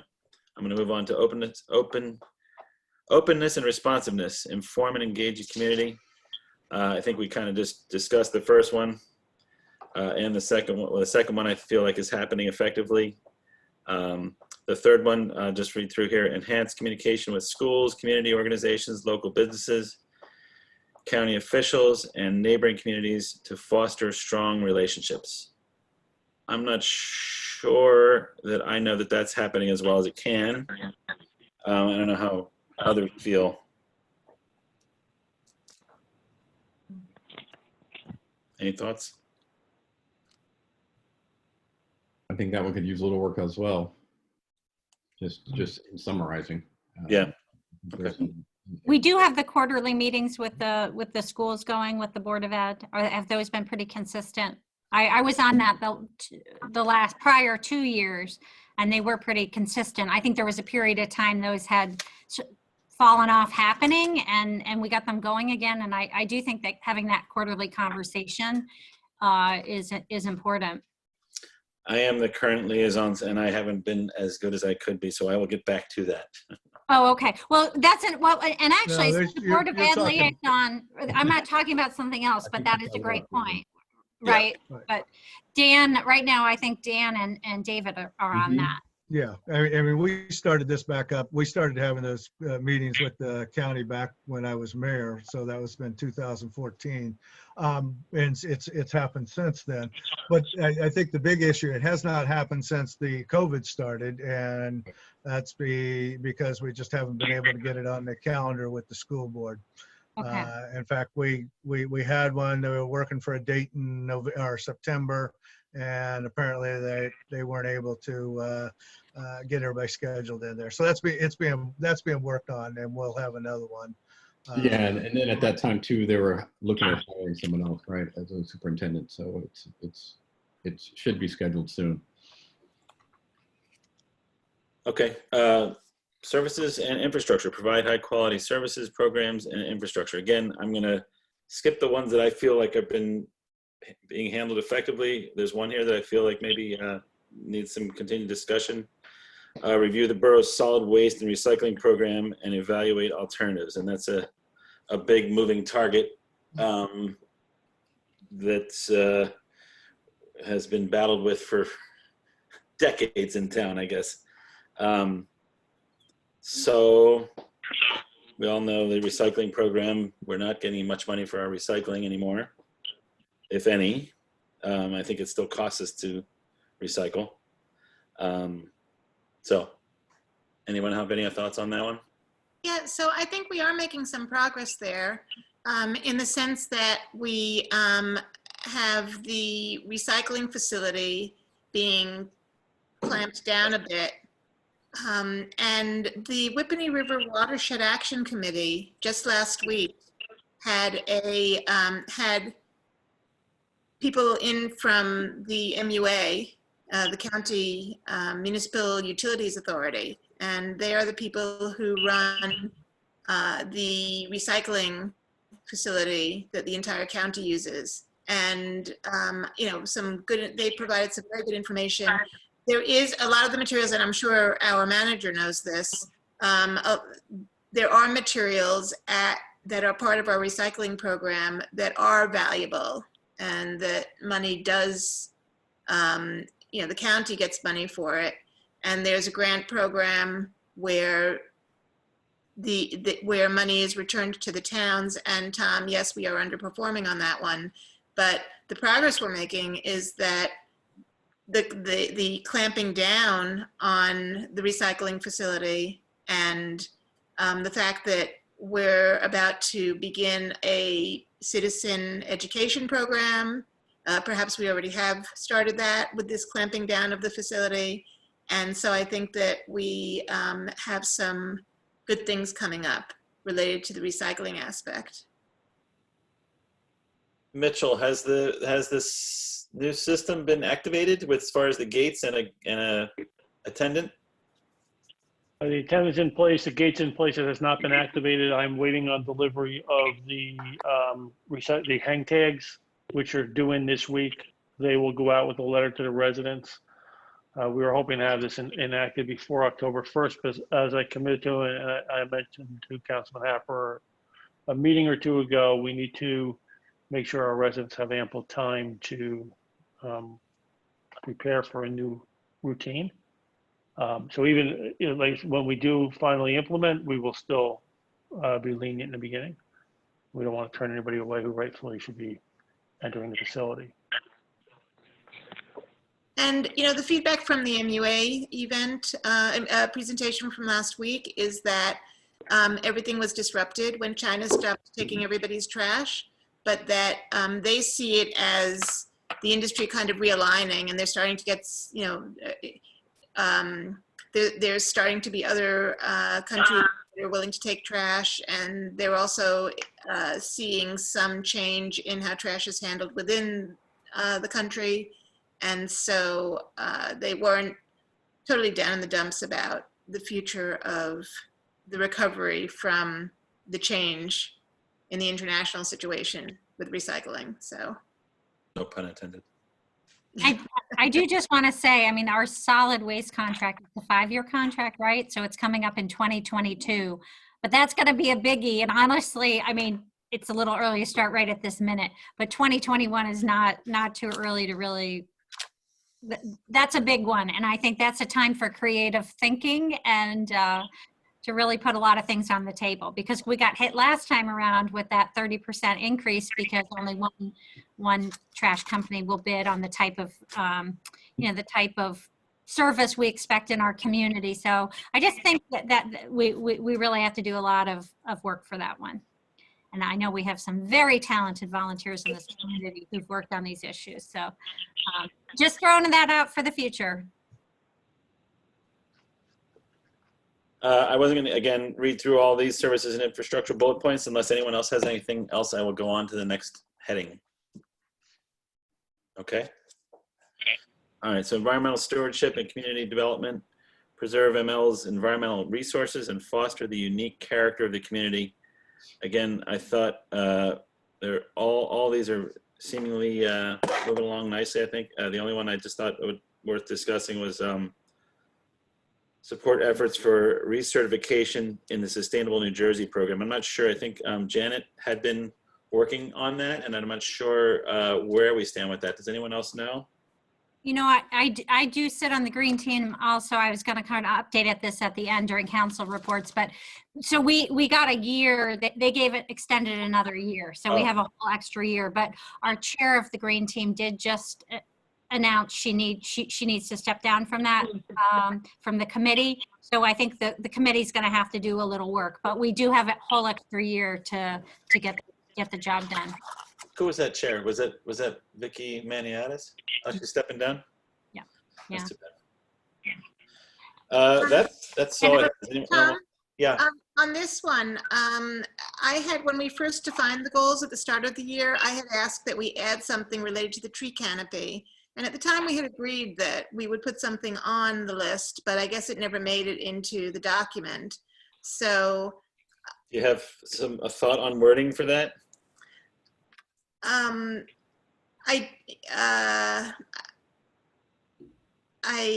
have to wordsmith it a bit. So how about if I email after this meeting? Right. Okay. Go ahead. I was just going to say that it would be great to have, I know we've heard from Mimi Kaplan, the chair of our environmental commission, that sort of work was done with the plastic bag ban. The visiting of the businesses, like I do really want to make sure. I know that our agendas get really jammed this time of year after the summer, but I'd love to see that one come back to an agenda soon, because the committee did all that work they said that we asked them to do. So. Yep, I've penciled them in for the next one, just so that you're aware. Along with some of the changes for the 001 and 002 zone are penciled in for our meeting on the 30th.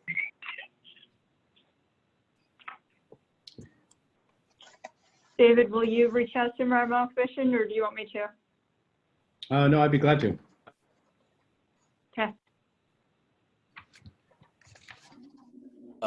Any other comments on this?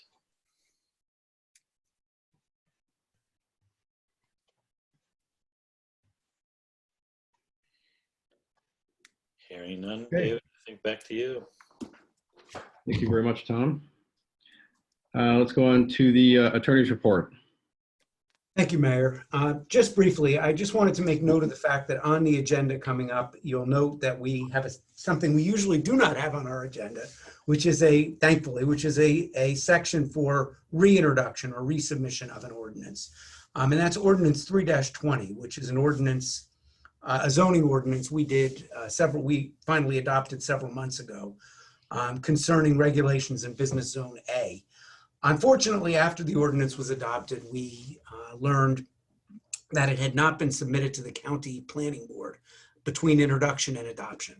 And because it hadn't been submitted to the county planning board, it raised, which is a requirement for zoning ordinances, that raises a question about the validity of the ordinance and the validity of meeting all the procedural requirements for the ordinance. So rather than deal with knowing that there's an ordinance out there where we had a procedural flaw, the decision was made to bring it back to the council for a reintroduction and readoption, this time being sure the county was properly notified so that we don't have this issue going forward. And this it basically is just being done to cure the procedural defect that took place. We don't want to have to have an applicant rely on this zoning ordinance only to have a potential challenge out there because of a procedural issue. Now that we know that it exists, this is an attempt to cure it. I think originally when we found out about the problem, we had hoped that maybe we could include it with another ordinance. But at this point in time, enough time has gone by where both the manager and I are uncomfortable with just leaving this out there, knowing that we have the flaw. So that's the purpose of having this on for essentially reintroduction and readoption. And I think Mitchell can speak to the fact that the procedural issues are now very clear in his office, and we will this won't be, surely will not be repeated again. But this is just a way to correct that. The second thing I just wanted to briefly introduce, or briefly discuss, and it sort of relates to the topic we had earlier of what to do with the reassessment, is the status of our 2020 tax appeals. As council may recall, the 2020, the period of time in which people could file tax appeals kept getting pushed back from April 1st due to the whole issue of COVID. So it wasn't really until the past month or so that we've come to a final deadline and all appeals have to be in. So we do now have all of the appeals that can be filed for 2020. And the number in tax court this year is 35, which is an increase for us. Of the 35 appeals filed in tax court this year, 17 of those are new residential appeals. This is going to be in addition to the 25 appeals we had at the county board. So we had a total of 60 appeals in 2020, which for the town of Mountain Lakes is a much larger number than we've been historically experiencing. And the fact that the 35 are for the most part within the past year or two tells us that we have upticks in that. So, fortunately, the deadline has now come, so there will be no more appeals for 2020. But I just wanted to just get back to everyone so we were aware of the fact of where we ended up. And that's all I have. Thank you very much. Thank you very much for that, Bob. Mitchell, manager's report. Thank you, Mayor and Council. A couple items.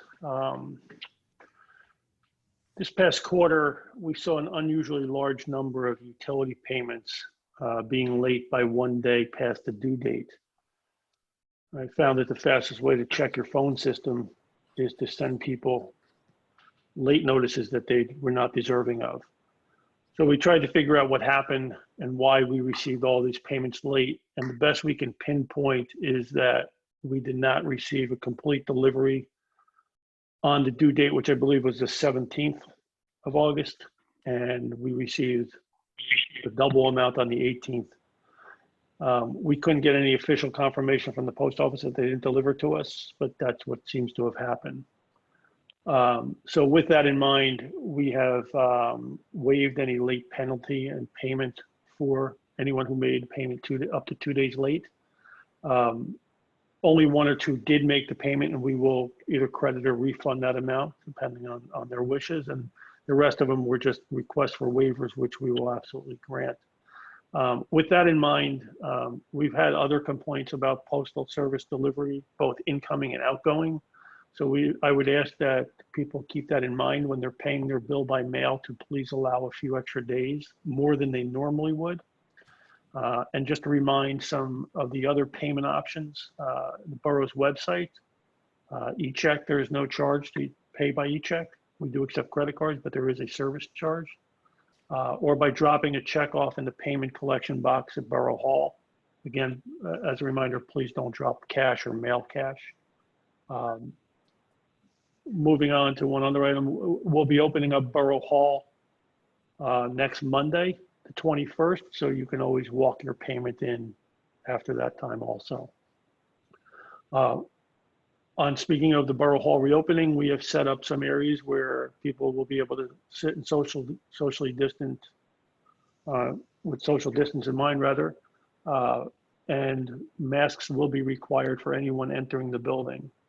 So once Borough Hall reopens, we will begin resuming trash bag sales at Borough Hall, and we will no longer be delivering those by DPW.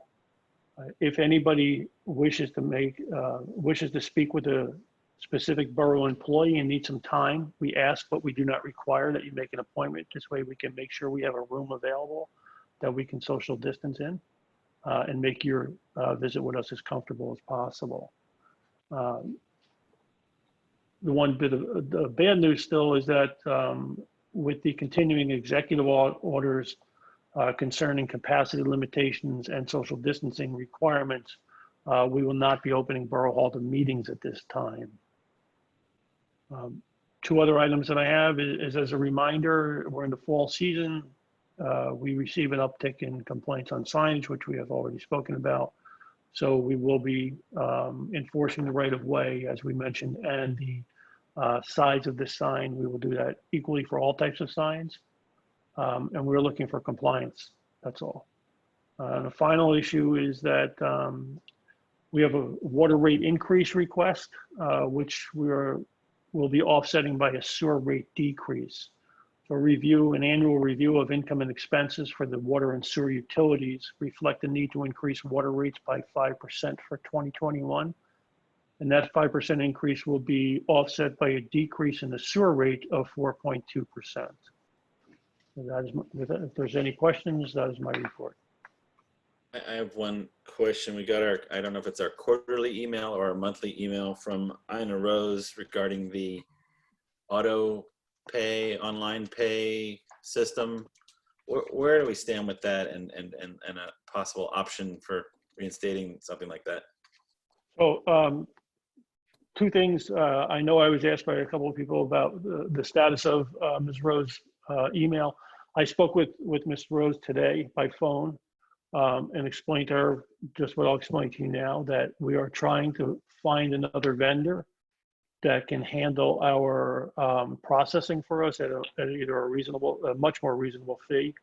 We've looked at one or two others whose fees are just exorbitant. So Monica and I have a webinar on the 17th, I believe, 17th or 18th, with another vendor who claims they can process for a much more reasonable fee.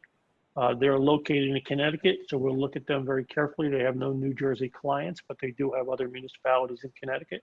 So we'll see what they say. Hopefully we can get something going with them. That would be wonderful. That would be wonderful. Sure would. And, Just remind me what went wrong with the last system. I know this has been discussed, but refresh my memory because I can never explain it to people. So the two issues that we had were just the automated payment on the customer side was automated, on the internal side was manual. So it was not an automated system. It was done internally manually. That, and there's been issues of overpayments and underpayments, and it was not an ideal situation. So we do want to rectify that.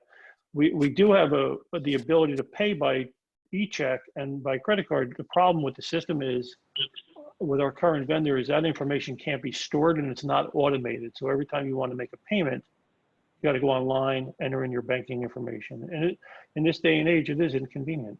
You know, with every other bill you get, whether it's from the phone company or TV or your mortgage or car payment, it's pretty effortless. You put in your information once and it makes those payments for you automatically. We don't have that ability. So we really like to get to the point of having people be able to sign on, enter their information if they choose, and have automatic deductions done for their utilities or taxes, whatever they need to have deducted.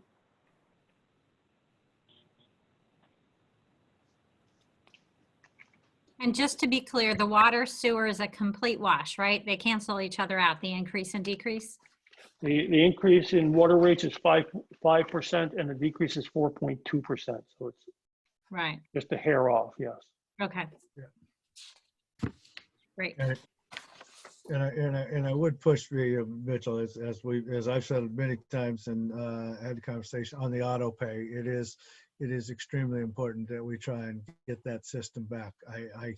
I heard just today somebody, needling me about that. Why we've stepped backwards for something that we've been doing for a decade. So we just need we really need to try and figure that out. Yeah. I'll put the offer out if anybody's aware of anybody. I know Council Member Lane has sent in three companies or three venues that have different formats. We have looked at those. Actually, the one that is possibly panning out is the one that you gave us that's in Connecticut. So we'll see how that goes. But we are certainly open to having auto pay. It's not something we don't want. It will relieve you of a lot of people needling you, and it'll stop my phone from ringing.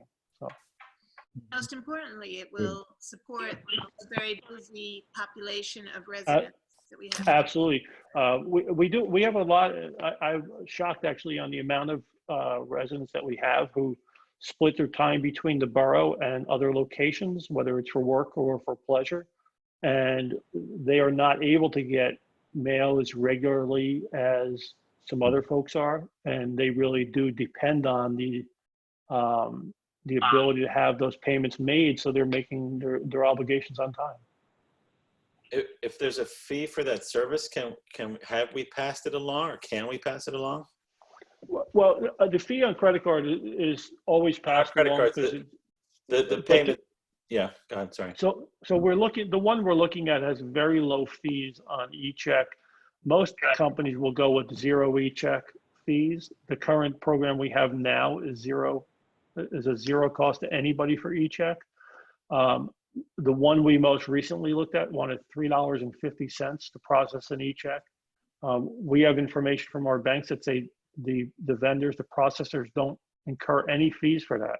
So that number is crazy, $3.50. So we're trying to find something that's a little more reasonable.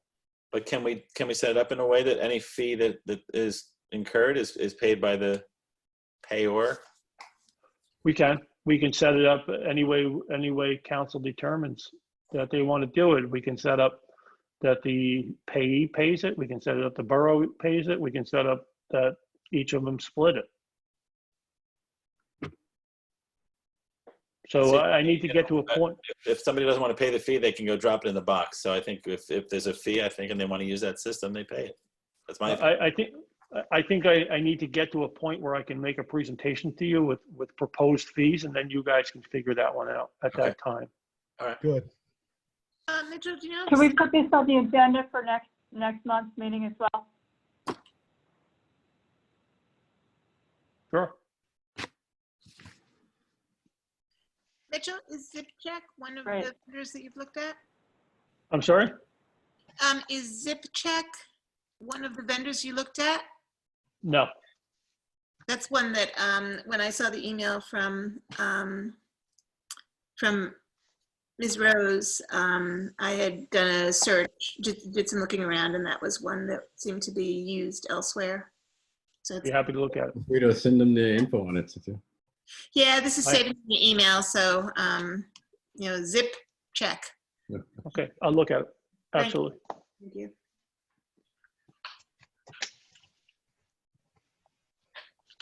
Is that it, Mitchell? That's it. Thank you. Thank you for your report there. Okay, moving on to. Can I, would you mind if I just jump in for a second, just following up on Mitchell's comments about the Postal Service? Just a bit of a public service announcement as we're all getting ready to vote by mail. Just make sure that you put your ballots in early if our Postal Service is not as predictable or quick as it used to be. Okay, thanks.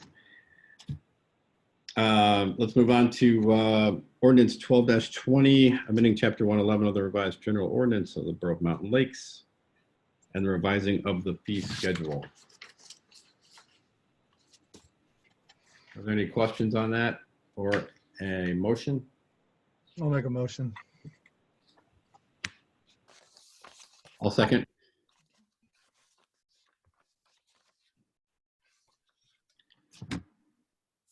When you're ready, Mitchell. Councilmember Barnett, Yes. Councilmember Happer, Yes. Councilmember Corman, Yes.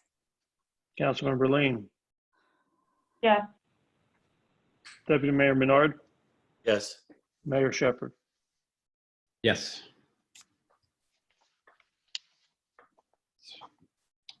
Move on to ordinance 3-20, authorizing section, this is the reintroduction, ordinance 3-20, authorizing chapters 40 and 245 of the revised general ordinance of the Borough of Mountain Lakes, Eastbound Route 46 ordinance.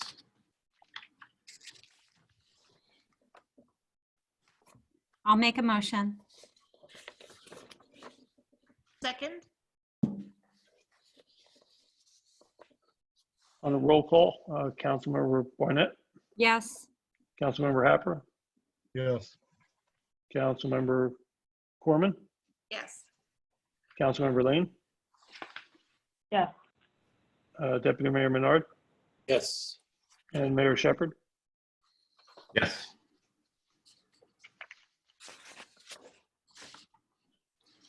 So stepping forward to the consent agenda. Any questions on that or a motion? I'd like to pull the minutes for a minute. Under council reports in the minutes, Lakes Management Committee, it currently says Deputy Mayor Menard reported the Mountain Lake experienced a widespread algal bloom. I didn't think it was a widespread bloom. I thought it was a small focused area. Am I incorrect on that? Was it a widespread bloom? It was. It was a widespread bloom, but it was managed within a day or two. Okay, But so, the whole lake was experiencing there were concentrated areas, but it was overall the entire lake. okay.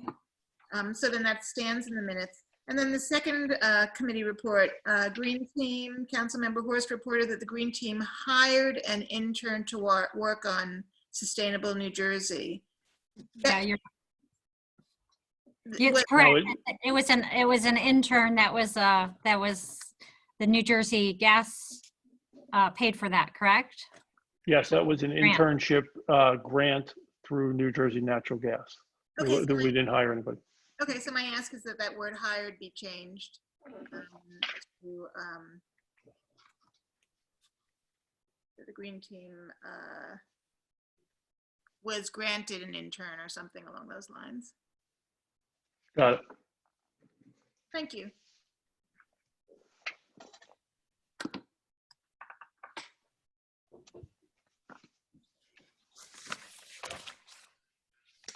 So with that, unless there are any other questions, can we get a motion on the consent agenda? A motion to pass the consent agenda? Second. I'll second. Got it. On a roll call, Councilmember Barnett, Yes. Councilmember Happer, Yes. Councilmember Corman, Yes. Councilmember Lane, Yes. Deputy Mayor Menard, Yes. Mayor Shepherd. Yes, thank you. Let's go ahead and go through. Okay, so moving on to council reports. Let's start with Lakes Management. All right.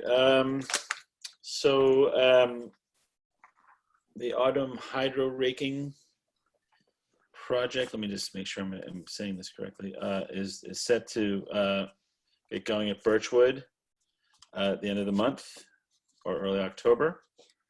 There's a few other areas where they hope to address in the Cove. There's an autumn cleanup project proposed that will hopefully be spearheaded by our student members on the committee. A lot of brush and debris from the storm never got pulled out of there. So there's a lot of branches down in the canal, and really a lot of low hanging tree limbs and things like that. So hopefully we'll get the students to spearhead that, and we'll oversee it. What else? They were commenting that the Birchwood Lake, I guess just because due to lack of rain this August, is unusually low, but that's mainly just, and Grundon's Pond as well, like 12 to 15 inches lower than normal. And then again, we're hoping to get on the agenda, and I have to coordinate with Deborah Doing and Bob from Solitude a date when they can come in front of council to talk about the living shoreline. So I have to see that happen within the next meeting or two. And that's it. Thanks for that. Finance Committee, Lauren? Sure. One of the big topics was to talk about the water meters. And I know that this conversation is next going to go to the Public Works Committee, but it was a pretty interesting discussion. I think we've touched on this before as a council, but this idea that having all the water meters in town replaced and all the new efficiencies that can bring about. And, having sat on the council, I know it had come up in a few capital budget requests, but the idea of maybe there's a different way of financing this and covering that. That was one big topic. We reviewed new members for the Finance Committee. I'm amazed at all the wonderful qualified candidates and all the people who raised their hand. That was great to see. And that's in our, I guess we already approved that in our consent agenda. And I'm sorry, I don't have my notes right in front of me. So Dan, I'm going to ask you to help me with this too. Water and sewer rate increase. Yeah. That was a big one. Right. And then, we talked about the financing with respect to the reassessment. We talked about the band financing that's going to happen that will happen on October 1st, I think it was, which will run till next July 15th, at which time we would anticipate issuing a bond. It will have a lot of amounts put in there, and that's one of the things. If we go through the process as part of the budget for the year end, it was the recommendation of fact that the cost of water meters would be included in the bonding next year. Now that doesn't necessarily mean that it would go. But we've also talked about how that would be financed basically through the water utility as opposed to the general budget. But we could still actually put the bond on the general budget. And Dan, I think since that meeting, we found out it can be a 15-year bond. Did you hear that? Yeah, so we could Yeah. extend the life of that out by 15 years, or by 15 years, financing the cost of that. So more to be done on that, and that'll all come in as part of our budget process this year. Right. But I think it's a timely discussion, that we start to talk on it, because it will be a relatively big expenditure. So.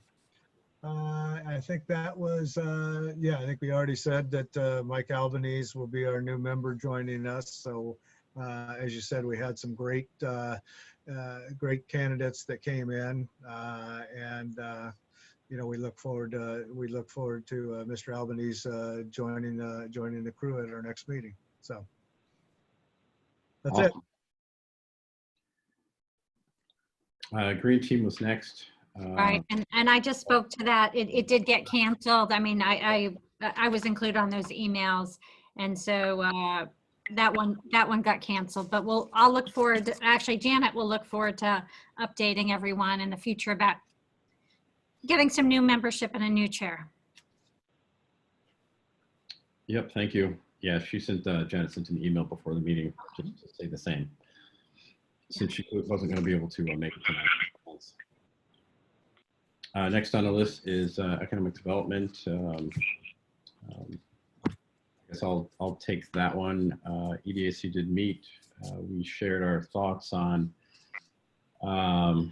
some thoughts around the market area. We met with specifically with HPC committee, not everyone, but whoever chose to come, and shared some. We had a good, a good lively conversation around our thoughts looking forward into that area, which HPC left very favorable.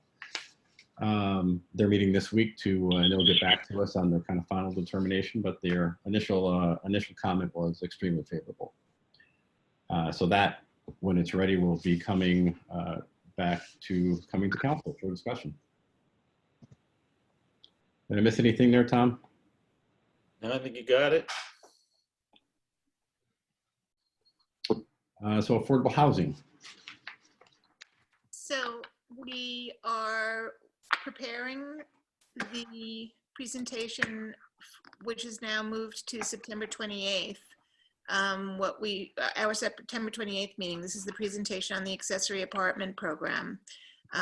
It's a complex program, and the Affordable Housing Committee members are working hard to develop a presentation that properly presents a very complex matters. But we're well on the way, and so we'll be having another meeting to do a final review of materials this coming Monday. So a special meeting because of the, we're feeling the urgency of the project, and so we'll be doing a special meeting next week. And so we're on target for having a package ready for the September 28th meeting. Shout out to the committee members, various committee members doing, really good work to pull this all together. And I think you'll be happy with the package that you see. And just to reiterate, this is a question for Bob. Bob, there's no issues with the timing on that thus far?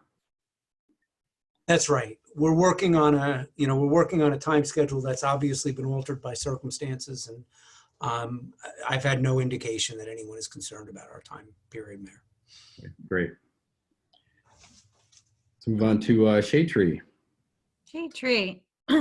Okay, so one thing I want to say before I forget, Chris Capodanno, the Shade Tree chair, asked me to make sure I gave a shout out to Doug Edler, our DPW director, for just all of his assistance with taking care of the trees and supporting the commission.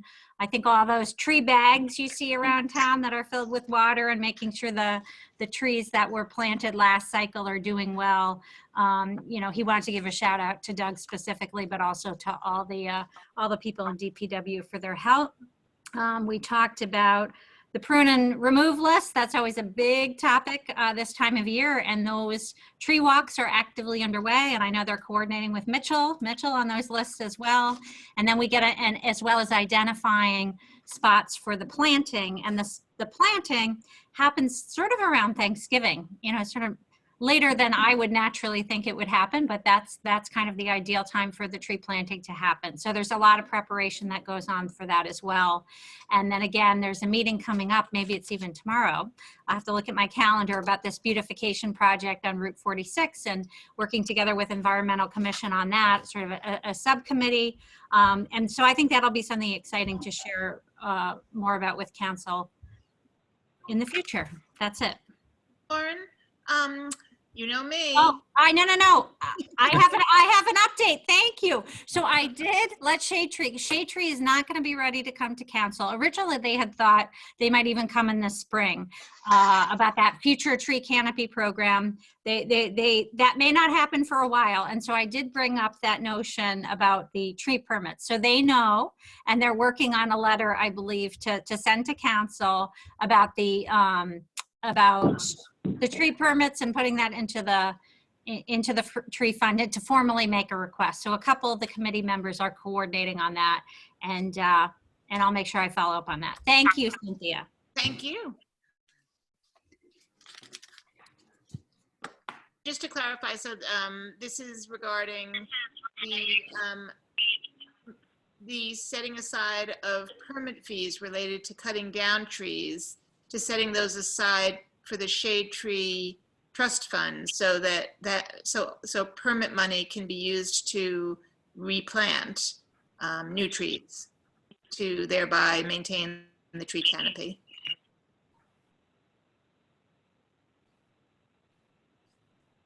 Thank you, Cynthia. Last on the list is zoning board. I know that that's Janet's, she's not here.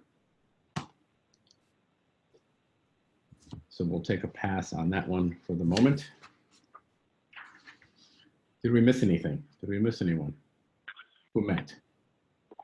Environmental Commission asked me to just get an update on the speedway and the tank removals. So I can speak on that if you want.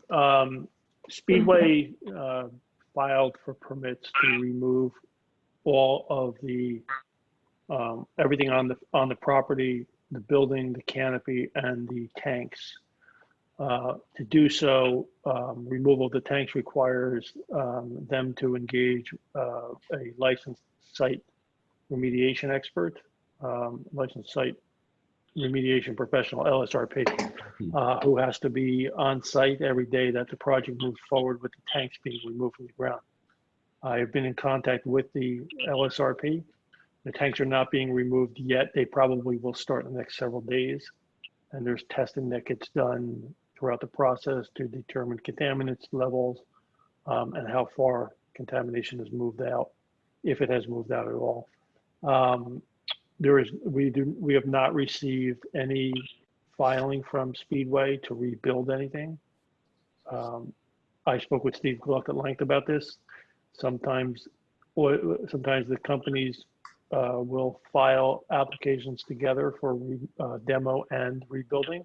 Sometimes they file them separately, and sometimes they don't ever refile for building. So some unofficial word is that they're not going to rebuild there, but we have yet to hear that from them. Yeah, I'll echo that through a different means of communication. The unofficial word is that they're more than likely be looking to sell that property. One thing I'll add to that. I'm sorry. I'll just add to that. Once they start to remove the tanks, I will meet with the LSRP on site to introduce myself and to give her my contact information. And how do we define begin to remove the tanks? Because they have taken the concrete barriers off the top over the tanks. Those have now been extracted. So you're now exposing rainwater and everything else, more directly onto the site now. So I would think that encompasses starting the removal process, but I don't know. I'm not an environmental engineer. So I've been watching that every day. I plan on going back over there tomorrow because I noticed that today too. Yesterday they had removed the asphalt from on top, and then it looks like, or 2 days ago, and then yesterday or today they removed the concrete. I don't know what the piece is called on top of the tanks. So I would imagine any minute they'll start to dig for the tanks. But it would be very important. It's very important in my mind to make sure that this person is on site, watching, monitoring it, so that we know that if there's nothing going wrong. I mean, it's nice for them to say that they will be, but I was born in Missouri, and that's the show me state. So I want to make sure that they're actually out there at that point. I understand concerns. It was also, I was asked to find out if there would be representation from the DEP, as that's supposed to happen when there's tank removal, according to members of the EC. You cut out on the very beginning. If they have what? Can you just repeat that for me? Yeah, just representation from the DEP. Right, so the LSRP, the Licensed Site Remediation Professional, is the representation from the DEP. So the Got it. DEP does Okay. not sit on site. DEP requires the, in this case, Speedway to contract with an LSRP who actually acts on behalf of the DEP. That's the purpose of the LSRP. Got it.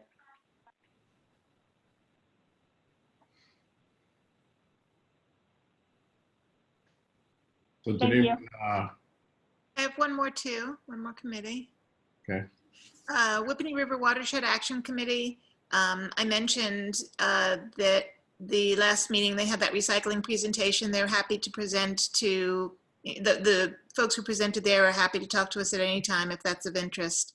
Also of note from the Whippany River Watershed Action Committee is that the rain garden that we've received through their grant funding has been through, at this point, 3 major rain episodes. And I know that Brian Marshall has been very attentive to observing how the rain garden has been doing. I'm sorry, hold on one sec. I know that Brian has been very attentive to the results of those water incidents on the rain garden. And this is a bit of a demonstration project in the sense that it's the first woodland restoration rain garden ever. And so, we can all rest assured that it's getting a lot of attention as to how it's responding to these large water events. Oh, and lastly on that, the representative of the WRAC is how they refer to themselves, will be coming to town next week. I think they're hoping to do some publicity around the rain garden. So.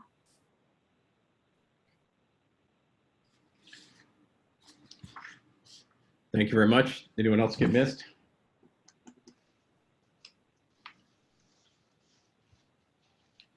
Thanks. Well, let's move on. Let's move to our final public comment session here. Please state your name and address for the record. Each speaker is limited to 1 comment with no more than 5 minutes and no yielding of time to another person. So, Lynn Sylvester, can you just give your address when you speak?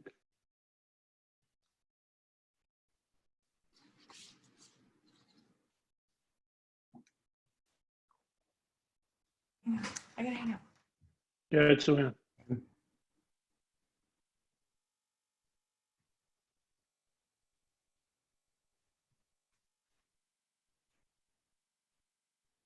She has her hand up, but she's not speaking. So I have another hand up. Wait, I apologize.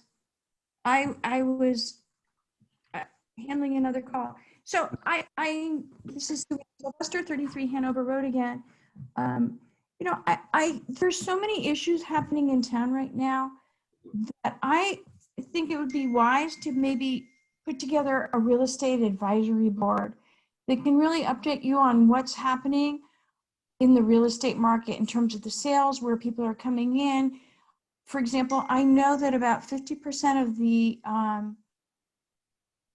the people in town have no kids in school anymore. So if they start moving out, which they have been, I know right now we are, midway through September and more homes are under contract, sold or in attorney review than sold in the entire year last year. So it's a boom year.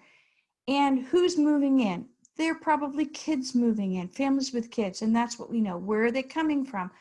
I'd love to have all of that information to put together to share with you. The other thing we need to look at is when you go back to reassessing the town, if there's COVID, if 50% of the people in town don't have kids in the school, how many of them are going to be comfortable with virtual tours of the house? Right now, we're an essential business. So we are showing homes safely with masks and precautions. The inspectors are coming in and they're doing home inspections. the appraisers are doing a variety of things. They're doing drive-bys, desktops, and they're doing in-home. Drive-bys and desktops, and probably even virtuals, aren't going to give us the detail we need, because on the exterior, maybe the house looks the same as it did 5 years ago. But we know that people have had more money to be able to spend on their homes and update their homes. Maybe they didn't have to pull a permit to renovate their kitchen because they didn't move their sinks and redo electrical or whatever. But it's going to appraise differently from a home that hadn't been updated since 1960. You know, we know so many homes haven't closed their permits. There's so many things that as agents, and I'm not just speaking for myself, we see every day. The assessments are so up and down. I pay more than a lot of the houses on the lake, and I'm on Hanover Road. So I think it would be really interesting to put together a few agents who can help advise you and just answer questions, because going forward, not just with the values of the homes, but what's going to happen with our school district and the potential needs we're going to have to fund the school district is going to be critical. Also, I know that those townhomes are selling like crazy up there now.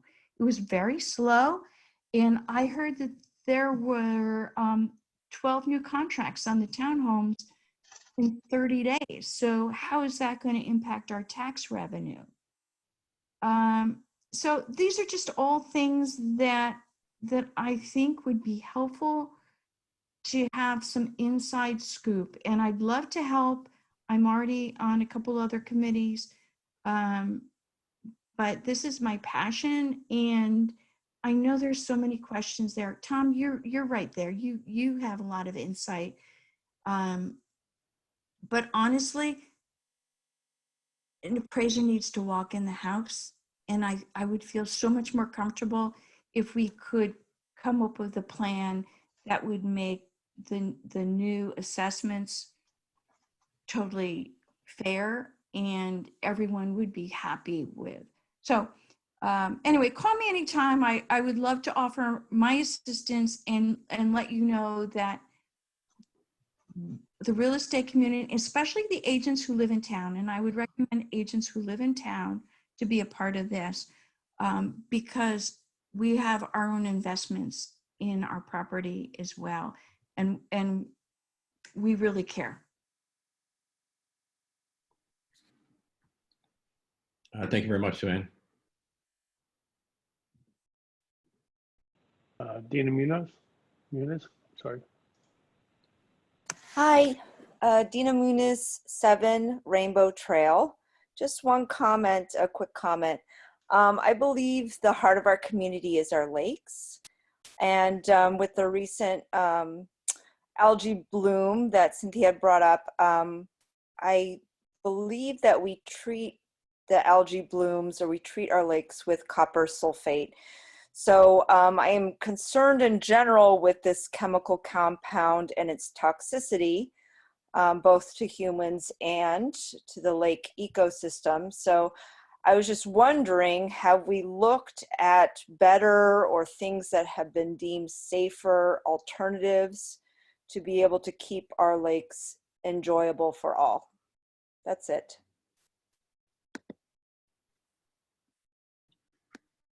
Thank you very much, Dina.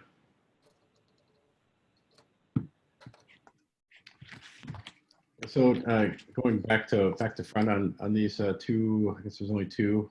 Anyone else you see out there, Mitchell? No, not at this time. Okay.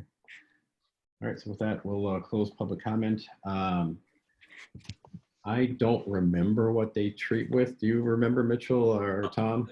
She's right, it is copper sulfate.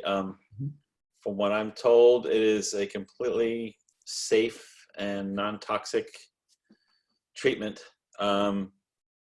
If Dina would like, I would think she could speak with our specialist, Solitude. Mitchell, is that correct? Could she Absolutely. Dina, if you will reach out for me either by email or phone during the week, perhaps I can connect you with our lakes management personnel.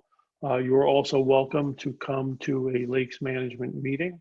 The meetings are open to the public monthly. Again, reach out to me. I'll give you the dates and times.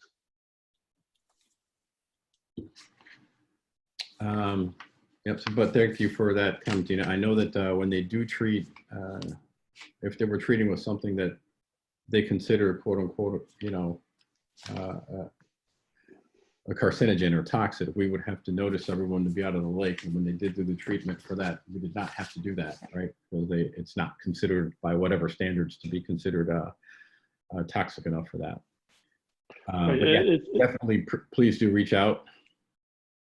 Mayor, it's not just a matter of whether it's toxic. Anything that is even non-toxic that's in certain levels that would precipitate notification would have to be done.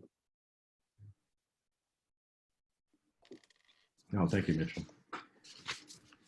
As far as Sue-Ann, thank you for your comment. Sue-Ann, I'll reach out to you. I'll tell you what, as part of EDAC, we actually have started to work with a couple of researchers in town to put together just some of that info. I think the thinking was, it's probably hard to don't want to leave any realtors out.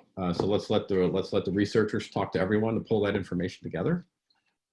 So that effort should hopefully start by some of these researchers in the next, let's just say 10 days to try to pull some of that information in, because there are a lot of moving parts, a lot of things going on at the moment. It'd be nice to have a place to, just have a central database that we can kind of pull from and rely on.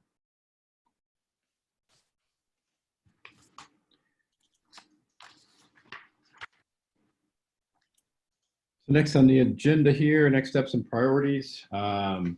Mitchell, I'll let you go ahead with any next steps or priorities here on your end. I'll speak with DPW Super regarding schedules for typical maintenance and just reiterate the importance of that to him. We'll give an update on credit card fees on the next agenda at the next meeting, and I'll look at zip check. And I will be stopping at Speedway as soon as the LSRP is on site. Actually, if I don't see her on site the next day or so, I will call her and find out what her schedule will be and why she hasn't been there yet.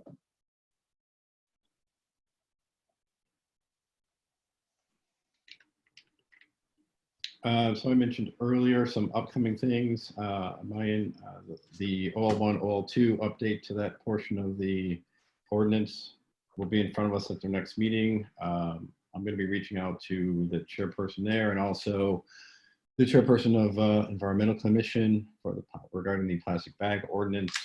That'll be listed as a discussion item, although I'm sure we don't have to discuss much anymore. But I would like someone there just in case there are questions. And we talked too about affordable housing. Affordable housing has been pushed a few times for the right reasons. So hopefully it'll be ready to go. I think that'll be a pretty meaty topic. So we're looking forward to getting all this information to everyone early so that as you go through the packet ahead of time, if you have questions, you can get answers prior to the meeting. That's the short list.